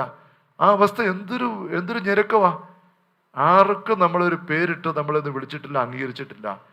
അത് ഏറ്റവും ചെയ്യേണ്ടത് ആരുടെ ഉദരത്തിൽ ആ കുഞ്ഞ് ഉരുവായോ ആ അമ്മ, ദാമ്പത്യം, അപ്പനമ്മ, അവരല്ലേ. മൂന്നാമത്തെ ഒരു കാര്യം, സ്നേഹമുള്ളവരെ സമയം എടുക്കുന്നില്ല, നമ്മൾ സമയം പോകാണല്ലോ. നമുക്കൊരു ശുദ്ധീകരണ അവസ്ഥയുണ്ടെന്ന് നമ്മൾ അറിയണം മരണത്തിന് ശേഷം. അതിനുവേണ്ടി നമ്മൾ ഒരുങ്ങണം. ലൂക്ക 12 പറയും, വഴിയിൽ വെച്ച് തന്നെ ശത്രുവായിട്ട് ബന്ധപ്പെട്ടുകൊള്ളുക. ന്യായാധിപന് പകരയ്ക്ക് വഴിയിൽ വെച്ച് തന്നെ കണക്ക് തീർക്കുക. ശത്രു സാത്താനാണ്. നമ്മുടെ മേൽ എന്തെങ്കിലും അവകാശം പറഞ്ഞ് പിശാച് കൂടെ നടക്കുന്ന അവസ്ഥ നമ്മുടെ ജീവിതം മുന്നോട്ട് പോകരുത്. ജീവിതത്തിൻ്റെ ഓരോ നിമിഷം നീങ്ങുമ്പം പിശാച് നമ്മുടെ മേൽ ഒരു അവകാശം ഇല്ലെന്ന് ഉറപ്പാക്കിയിരിക്കണം എന്നവിടെ ഈശോ പഠിപ്പിക്കുകയാണ്. നമ്മൾ മരിച്ചു കഴിഞ്ഞ് നമുക്ക് വേണ്ടി, ഇപ്പോൾ സിസ്റ്റർ ബയാട്രീസിൻ്റെ കാര്യം ഞാൻ പറഞ്ഞില്ലേ, വിശുദ്ധ എബ്രാസ്യം പങ്കുവച്ചിരിക്കുന്ന അനുഭവമാണ്. ഈ ബയാട്രീസ് വിശുദ്ധമായിട്ട് മടുത്ത് ജീവിച്ച ആളാണ്. വിശുദ്ധയായ എബ്രാസ്യാമെ ഒരുക്കിയ ആളാണ് മരണത്തിന്. അങ്ങനെ മരിച്ച ആളാണ്, ഒരുങ്ങി മരിച്ച സിസ്റ്ററാണ്. എന്നിട്ട് പോലും കുറേ മാസങ്ങൾ വേണ്ടി വന്നു ശുദ്ധീകരണം പൂർത്തിയായി കയറി പോകാൻ. അതിൻ്റെ കാരണം അവർ പറയുന്നത് കണ്ടല്ലോ, 3 കുഞ്ഞു കാര്യങ്ങൾ. അത് അസ്ഥാനത്തല്ല ഈശോ പഠിപ്പിക്കുന്നത്, നമുക്കറിയാം. കുഞ്ഞു കാര്യം ചൂണ്ടി കാണിക്കുന്നുണ്ട്. അപ്പോൾ നമ്മുടെ ജീവിത സ്നേഹമുള്ളവർ മരിച്ചു കഴിഞ്ഞിട്ട് നമ്മുടെ കുടുംബാംഗങ്ങൾ നമ്മളെ പ്രാർത്ഥിച്ച് കയറ്റാൻ വേണ്ടി കാത്തിരിക്കരുത്. ഞാനിവിടെ ഒരു പൊട്ട ഉദാഹരണം ചിലപ്പോൾ ധ്യാനത്തിൽ ചിലപ്പോൾ പറയാറുണ്ട്. ഒരു മനുഷ്യൻ ഇങ്ങനെ പറമ്പിൽ വയലിൽ കിടന്ന് വയലിൽ പണി കണ്ടത്തിറങ്ങി പാടത്തിറങ്ങി ചെളിക്കകത്തിറങ്ങി പണിത് വൈകുന്നേരം പണിയെല്ലാം കഴിഞ്ഞ് മുറ്റത്തോട്ട് വന്ന് കയറി. പണി കഴിഞ്ഞ് വന്ന് മുറ്റത്ത് കയറി ഇങ്ങനെ ചെളി ഇറ്റിറ്റ് വീഴുന്ന ഉടുപ്പുമായിട്ടെല്ലാം ഒറ്റമുണ്ട് ഉടുത്തുകൊണ്ട് വന്ന് കയറി. മുഴുവൻ ചെളിയാണ്. എന്നിട്ട് അങ്ങേര് കുളിമുറി കയറി കുളിക്കുന്നതിന് പകരം കുളിമുറി കയറി നന്നായിട്ട് കുളിച്ച് സോപ്പൊക്കെ തേച്ച് കുളിച്ച് ഇഞ്ചിയൊക്കെ തേച്ച് കുളിച്ച് നല്ല വൃത്തിയാക്കി ഇറങ്ങി വരുമ്പോഴത്തേനും അടയ്ക്ക് ഉടുപ്പിട്ട് ഇറങ്ങി വരും. അന്ന് അതിന് പകരം അങ്ങേര് ഈ വയലിൽ നിന്ന് കയറി വന്നിട്ട് കുളിമുറിയിൽ കയറുന്നതിന് പകരം മുറ്റത്ത് നിൽക്കുന്ന ഒരു മരമണഞ്ഞ് വരയ്ക്കുക. ഈ മരത്തിൻ്റെ മുകളിലോട്ട് കയറുകയാണ്. ഞാൻ ഉദാഹരണം അത്ര കറക്റ്റ് അല്ല, എന്നാൽ പോലും വേറെ ഇത് പറയാൻ എനിക്ക് ഒരു ഇത് കാണുന്നില്ല. ഈ മരത്തിൻ്റെ മുകളിൽ 2 നില പൊക്കത്തിൽ നിൽക്കുന്ന മാവ് അതിൻ്റെ മുകളിൽ കയറിയിട്ടിരിക്കുക. എന്നിട്ട് അവിടെ ഇരുന്നുകൊണ്ട് വീട്ടിലുള്ളവരെ വിളിക്കുകയാണ്, എടേ ഇങ്ങോട്ടൊന്ന് വന്നേ, പിള്ളേർ ഇങ്ങോട്ടൊന്ന് വന്നേ എല്ലാം. അപ്പം അവരകത്തിരുന്ന് TV കാണും, സിനിമ കാണുന്ന വർത്താനം ഇത് കേൾക്കുന്നില്ല. പക്ഷെ എന്തോ ഒരു സ്വരം കേട്ടോണ്ട് ഇത് പുറത്തിറങ്ങി നോക്കുമ്പോൾ ഉണ്ട് പപ്പായെ കാണുന്നില്ല.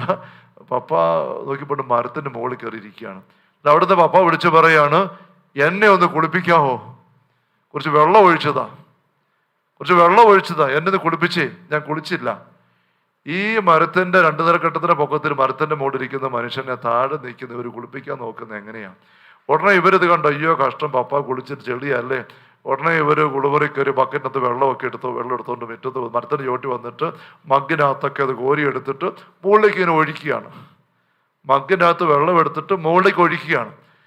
ആഞ്ഞൊഴിച്ചു കൊടുക്കുമ്പം ഇത്ര പൊക്കത്തിലോട്ട് എങ്ങനെ വെള്ളം വരുന്നത്? കുറച്ച് തുള്ളി വെള്ളമൊക്കെ തെറിച്ച് വരുന്നത് ഈ മനുഷ്യൻ പോടുന്നുണ്ട്. ഇങ്ങനെ കൈകൊണ്ട് പിടിക്കാൻ നോക്കുക, ഇച്ചിരി വെള്ളം എന്നിട്ട് തൂക്കുക. ഇങ്ങനെ തൂത്തുകൊണ്ടിരിക്കുന്നയാളെ എത്ര നേരം കൂടെ കുളി പൂർത്തിയാക്കാൻ പറ്റുക? എത്ര നേരം കുളി? ഞാൻ പറയുന്ന ഉദാഹരണം ഇപ്പം പോരായ്മ എനിക്കെങ്കിൽ പോലും അതിൻ്റെ ആശയം മനസ്സിലാക്കുകയും എന്ന് മാത്രമല്ല, ഇതിങ്ങനെ മുകളിൽ നിന്ന് വിളിച്ച് പറഞ്ഞ് കുറച്ചു നേരം ഇങ്ങനെ വെള്ളം ഒഴിച്ച് കഴിയുമ്പം പിന്നെ ഇവർ പിള്ളേരല്ലേ, ഇവർ അങ്ങോട്ടും ഇങ്ങോട്ടും പിന്നെ വർത്തമാനമായി തമാശായി ഇടയ്ക്ക് വെള്ളം കോരിയിട്ട് അവൻ്റെ നിറക്കൊഴിച്ചു, പിന്നെ ഇങ്ങോട്ടൊഴിച്ചു, പിന്നെ ചുമ്മാ അങ്ങോട്ടൊഴിച്ചു. പല ഒഴിക്കലും നേരെ അങ്ങോട്ട് ചെല്ലുന്നില്ല, വശം മാറിപ്പോയി വെള്ളം അങ്ങോട്ട് പോയി. ഓരോ മഗ് ഇങ്ങനെ ഒഴിക്കുന്ന കാണുമ്പോഴും മുകളിൽ നിൽക്കുന്നയാൾ ഇങ്ങനെ ഇപ്പം കൂടി നിർത്താൻ നിൽക്കുക. ഏതാനും തുള്ളി പോലും കിട്ടുന്നില്ല. കാര്യം മനസ്സിലായോ? നമ്മൾ മരിച്ച് കഴിഞ്ഞിട്ട് നമ്മളെ ശുദ്ധീകരിക്കാനായിട്ട് ഈ ഭൂമിയിലുള്ളവർ പ്രാർത്ഥിക്കണമെന്ന് പറഞ്ഞ് നോക്കിയൊന്നും ഇരിക്കണ്ട. അതൊന്നും നടക്കാൻ പോകുന്നില്ല. ആർക്കും നേരവും ഇല്ല. ഏതെങ്കിലും മരണ വീട്ടിൽ നിങ്ങൾ പോയപ്പം ഈ മരിച്ച ആളിനെ കുറിച്ച് കരയുന്ന ആൾക്കാർ പറഞ്ഞ് കരയുന്ന കേട്ടിട്ടുണ്ടോ? എൻ്റെ ഭർത്താവ് പെട്ടെന്ന് അങ്ങ് പോയതാ, അങ്ങനെ ശുദ്ധീകരണത്തിൽ കയറാതെ സ്വർഗത്തിൽ പോകണം, അതിനുവേണ്ടി ഞാൻ നൊന്ത് പ്രാർത്ഥിക്കാൻ പോവുക, ഉപവസിക്കാൻ പോവുക എന്ന് പറയുന്നത് കേട്ടിട്ടുണ്ടോ? അതിന് പകരം എന്താ ഒരു പറയുന്നത്? എന്നെ ഇട്ടു പോയല്ലോ, നമ്മളെ ഇട്ടു പോയി, നമുക്കിനി ആരാ ഉള്ളത്? കഷ്ടം വേണ്ടത്. ഇതുവരെ ചങ്കത്തെറിച്ച് കരയുക. നമുക്കാരാ ഉള്ളത്? എന്നെ ഇട്ടു പോയല്ലോ, ഞാൻ തന്നെയായി പോയല്ലോ, നമ്മളിനി എന്നാ കാണിക്കും? കടവെല്ലാം എന്നാ കാണിക്കും? ഇങ്ങനെ ജീവിച്ചിരിക്കുന്നവർ അവർക്ക് ഉണ്ടായ നഷ്ടത്തെക്കുറിച്ച് അവരുടെ ചിന്ത മുഴുവനും ഇനി എന്നാ ചെയ്യും. ഈ പോയ ആളിൻ്റെ അവസ്ഥ എന്നാന്ന് ആരും ചിന്തിക്കുന്നില്ല. സെമിത്തേരി വന്ന് പ്രാർത്ഥിക്കാൻ വന്ന് ഒപ്പീസ് ചെല്ലുമ്പോൾ പോലും ചിന്തിക്കുന്നത് കല്ലറെ നോക്കിക്കൊണ്ട് ഈ കുടുംബാംഗങ്ങൾ പറയുന്നത് എന്നതാ, എന്നാലും എന്നെ ഇട്ടു പോയല്ലോ, ഞാൻ എന്നാ ചെയ്യുന്നത്? ഈ കരച്ചിലേ ഉള്ളൂ. നമുക്ക് വേണ്ടി ആരാ പ്രാർത്ഥിക്കാതിരിക്കുന്നത്? ചെറുപ്രായത്തിൽ മരിച്ചാൽ ഇത്ര നൊമ്പരം ആൾക്കാർക്കുള്ളൂ. ആ നൊമ്പരം പോലും അവർക്ക് വേണ്ടി ആയിപ്പോകും. പ്രായം ചെന്ന് മരിക്കുന്നവരാണെങ്കിലോ, പ്രായം കുറെ ചെന്നിട്ട് മരിക്കുന്ന ആൾക്കാരാണെങ്കിൽ മരണ വീട്ടിൽ ചെന്ന് നിങ്ങൾ കണ്ടിട്ടുണ്ടാവും. ആൾക്കാരെല്ലാം വർത്താനം തമാശ പറഞ്ഞിരിക്കും. ആർക്കും നൊമ്പരമില്ല. ഒന്ന് മരിച്ചാൽ മതിയായിരുന്നു എന്നോർത്തോണ്ടാ മക്കളും കൊച്ചുമക്കളും കുഞ്ഞു മക്കളും ഒക്കെ കാത്തിരിക്കുന്നത്.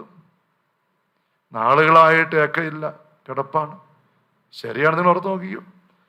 നാളുകളായിട്ട് കിടപ്പാണ്, രോഗമാണ്, പറ്റുകയല്ല. അപ്പൊ എല്ലാവരുടെയും പ്രാർത്ഥന ഒന്ന് മരിച്ചാൽ മതിയായിരുന്നു. അതിനുവേണ്ടി ചിലപ്പോൾ അച്ഛന്മാർ പോലും പ്രാർത്ഥിക്കാൻ പറയും, അച്ഛൻ ഒന്ന് പ്രാർത്ഥിക്കണം, നല്ലവണ്ണം കിട്ടാൻ പ്രാർത്ഥിക്കണേ. കഴിഞ്ഞ ദിവസം ഇന്നലെ ഒരു സഹോദരനെ വിളിച്ചു പറഞ്ഞു ഇങ്ങനെ ഒരാൾക്ക് വേണ്ടി പ്രാർത്ഥിക്കുന്ന കാര്യം. അപ്പം ഞാൻ 9 കാരണമൊക്കെ എല്ലാം പറഞ്ഞു ഡെയിലി. അത് ഒരാഴ്ച ആകുന്നതിനും ആള് മരിച്ചു.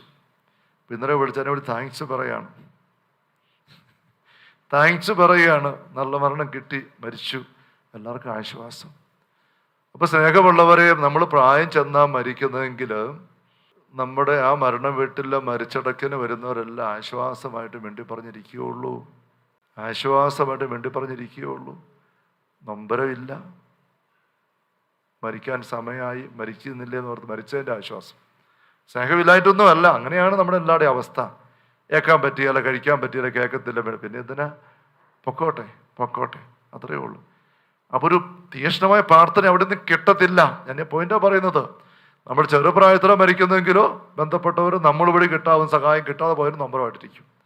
ഞാൻ സ്നേഹമുള്ളവർ, നമ്മൾ ഈ മരിച്ചവരെ കുറിച്ച് ചിന്തിക്കുമ്പോൾ, ശുദ്ധിരാത്മക ചിന്തിക്കുമ്പോൾ 3 കാര്യങ്ങൾ, ഇത് 3 ഓർമ്മിക്കണം. ഒന്ന്, അവർ പ്രാർത്ഥന കിട്ടാൻ കെഞ്ചി ആഗ്രഹിച്ച് നിൽക്കുന്നു. അവരുടെ കരച്ചിൽ നിന്റെ ഉറക്കം കെടുത്തുന്നുണ്ടാവും. വെറും ടെലിപ്പതി പോലും പറയല്ലേ. നമ്മൾ ഏറ്റവും അടുത്ത ഒരു വ്യക്തിക്ക് ഒരു അപകടം ഉണ്ടായാൽ നമ്മൾ ചിലപ്പോൾ ഞെട്ടി ഉണരും. ഏതാണ്ട് പോലെ തോന്നി, എന്താ കുഴപ്പം. അപ്പൊ നമ്മുടെ പ്രിയപ്പെട്ട വ്യക്തികൾ ഇതുപോലെ ആശ്വാസമില്ലായ്മയിൽ, നിത്യതയിൽ, ശുദ്ധീകര അവസ്ഥയിൽ കിടക്കുന്നുണ്ടെങ്കിൽ അവരുടെ ഓരോ കരച്ചിലും നിന്നെ അളക്കുന്നുണ്ട്. നീ അറിഞ്ഞാലും ഇല്ലെങ്കിലും നിന്നെ അളക്കുന്നുണ്ട്. അതുകൊണ്ട് അവർക്ക് വേണ്ടി നിന്ന് പറയണം. അപ്പം 1, അവർക്ക് ആശ്വാസം ആവശ്യമുണ്ട്. 2, അവർക്ക് വേണ്ടി നമുക്ക് വിടുതൽ കിട്ടുന്നതാണ്. കാരണം അവർ തുറന്നിട്ട് കൊടുത്ത് ചിലപ്പോൾ പൊത്തുകളിലൂടെ, വാതിലൂടെ തിന്മ കയറി കളിക്കുന്നുണ്ട്. അവിടെ നമ്മൾ മരിച്ചവർക്ക് വേണ്ടി പ്രാർത്ഥിക്കുന്നുണ്ട്. ഗൗരവമായ കാര്യമായിട്ട് എടുക്കണം. പിന്നെ നമ്മുടെ തന്നെ ജീവിതം ഒരുക്കിക്കൊണ്ട് പോകാൻ ജാഗ്രത എടുക്കുക. മരിച്ചവർക്ക് വേണ്ടി പ്രാർത്ഥിക്കുമ്പോൾ എന്താ? ലോകത്തിൻ്റെ പാപം നീക്കുന്ന കുഞ്ഞാടി ഈശോയാണ്. വേറെ ഒരു പരിഹാര ബലിയില്ല. ഈശോയുടെ ബലിയിലേക്ക് നമ്മുടെ എല്ലാ മരിച്ചവരും വെച്ച് പ്രാർത്ഥിക്കണം. അത് കുർബാനയെ സംബന്ധിച്ച് കുർബാന നമ്മളിപ്പോൾ ചെയ്യുന്ന പോലെ. അതോടൊപ്പം തന്നെ കരുണക്കൊന്ത. ഞാനിവിടെ ആവർത്തിച്ച് പറഞ്ഞിട്ടുണ്ട്. കരുണക്കൊന്തയിൽ ചെല്ലുന്ന ഇടക്കുരുവിൻ്റെ പ്രാർത്ഥനയാണ് കുർബാനയുടെ മുഴുവൻ സംഗ്രഹം. ഇപ്പം അച്ഛനിവിടെ കുർബാന അർപ്പിക്കുമ്പോൾ എന്താ ചെയ്യുന്നത് നിങ്ങൾക്കറിയാം. ഞാൻ പലപ്പോഴും പറഞ്ഞിട്ടുണ്ട്. ഞാൻ പ്രാർത്ഥിക്കുന്ന ഇതാണ് കുർബാനയുടെ മണിക്കൂർ. നിത്യപിതാവേ, എൻ്റെയും ഈ വന്നിരിക്കുന്ന ആൾക്കാരുടെയും ഇവർ കുറിച്ചിട്ടിരിക്കുന്ന നിയോഗങ്ങളുടെയും അത് ബന്ധപ്പെട്ട് ജീവിക്കുന്നവരും മറ്റു സകല തിന്മകൾക്കും പരിഹാരമായി ഈ ആൾക്കാരിൽ ഞങ്ങൾ സമർപ്പിക്കുന്ന അപ്പത്തിനും വീഞ്ഞിനും പരിശുദ്ധാത്മ പ്രവർത്തനത്താൽ അങ്ങ് നൽകുന്ന സംജാതമാക്കുന്ന ഈശോയുടെ തിരുശരീരവും തിരുരക്തവും ആത്മാവും ദൈവത്വം കാഴ്ചയർപ്പിക്കുന്നു. ഈശോയുടെ ബലിയുടെ അനന്ത യോഗ്യതയെക്കുറിച്ച് ഞങ്ങളുടെ മേൽ കരുണയായിരിക്കണേ. ഇതാണ് കുർബാനയുടെ ഏറ്റവും അടിസ്ഥാനപരമായ ചൈതന്യം, അർത്ഥം, പ്രസക്തി. കുർബാനയെക്കുറിച്ച് ഒരുപാട് കാര്യം നമുക്ക് പഠിക്കാനുണ്ട്. പക്ഷെ ഏറ്റവും ഒന്നാമത്തെ കാര്യം എന്താ ചിന്തിക്കും ആർക്കും തർക്കിക്കാൻ പറ്റിയല്ല. കുർബാന സ്ഥാപിച്ച വ്യക്തി സ്ഥാപിച്ചപ്പോൾ എന്ത് പറഞ്ഞ് സ്ഥാപിച്ചു? പാപമോചനത്തിനായി മുറിക്കപ്പെടുന്ന ശരീരം, പാപമോചനത്തെ ചിന്തപ്പെടുന്ന രക്തം, പാവമോചനം. അത് കഴിഞ്ഞിട്ട് കുർബാനയ്ക്ക് വരെ എന്തെങ്കിലും പ്രസക്തിയുള്ള അർത്ഥമുള്ളൂ. പാവപരിഹാര ബലിയാണ്. അതുകൊണ്ട് ഞാൻ പറഞ്ഞത് കരുണക്കൊന്ത ഈശ്വര ബലിയിലേക്ക് തന്നെ നമ്മൾ അനൗപചാരികമായിട്ട് കയറ്റിയെടുക്കൊണ്ടിരുന്ന പ്രാർത്ഥനയാണ്. കരുണക്കൊന്ത ചൊല്ലി പ്രാർത്ഥിക്കണം. കുർബാന നമുക്ക് ദിവസം 1 പറ്റുള്ളൂ. കുർബാന സ്വീകരിച്ച് പൂർണ്ണമായിട്ടും സംബന്ധിക്കാൻ. അത് തന്നെ പലർക്കും സൗകര്യം കൊണ്ട് എത്തിയല്ല. ആ സമയത്ത് പള്ളി വന്നെങ്കിലേ പറ്റുള്ളൂ. അതേസമയം ഈശോയുടെ ബലിയിലേക്ക് നമുക്ക് കുർബാനയിലൂടെ അല്ലാതെ കടന്നു പറഞ്ഞ വലിയ മാർഗമാണ് കരുണക്കൊന്ത വഴി പൗഷ്ടികന്റെ ദൈവം നമുക്ക് തന്നിരിക്കുന്നത്. ഏത് വ്യക്തിക്കും ഏത് സമയത്തും എവിടെ വെച്ചും എത്ര സമയമെടുത്തും ഈശോയുടെ കുരിശിന്റെ ഉള്ളിൽ കയറി വരാൻ അവസരം കണ്ണക്കൊന്ത വഴിയുണ്ട്. തള്ളക്കോഴി കുഞ്ഞുങ്ങളെ ചേർക്കുന്നവർ ചേർക്കാൻ ഞാൻ ആഗ്രഹിച്ചു. ആബേൽ മുതൽ കായം ചിന്തി രക്തം മുതൽ നിങ്ങളുടെ മേൽ നിൽക്കുക. അതിലും നിങ്ങളെ ദൂരീകരിക്കാൻ എൻ്റെ ബലിക്ക് നിങ്ങൾ വാ. അത് വരാനുള്ള ഏറ്റവും മനോഹരമായ മാർഗം കുർബാന. രണ്ടാമത്തെ ഒപ്പമുള്ള അനൗപചാരിക മാർഗം കരുണക്കൊന്ത. ഇവിടെ ധ്യാനിക്കാൻ വരുന്ന എല്ലാവരും നിർബന്ധമായിട്ട് ഞാൻ പറയുന്നൊരു കാര്യമാണ്. ഒരു 9 കരുണക്കൊന്ത ഡെയിലി ചൊല്ലിക്ക്. ഞാൻ എന്ന് ചൊല്ലുന്നയാളാണ്. 9 കരുണക്കൊന്ത മിനിമം, 9 കരുണക്കൊന്ത. അത് ചൊല്ലിയിട്ട് നിങ്ങളുടെ കുടുംബത്തിലെ സകല മരിച്ചവരുടെ സകല തിന്മകളെയും ഈശോയ്ക്ക് ഏൽപ്പിച്ചു കൊടുക്കുക. അങ്ങനെ പ്രാർത്ഥിക്കണം. ഇതെല്ലാം വേറെ പോംവഴി ഒന്നുമില്ല.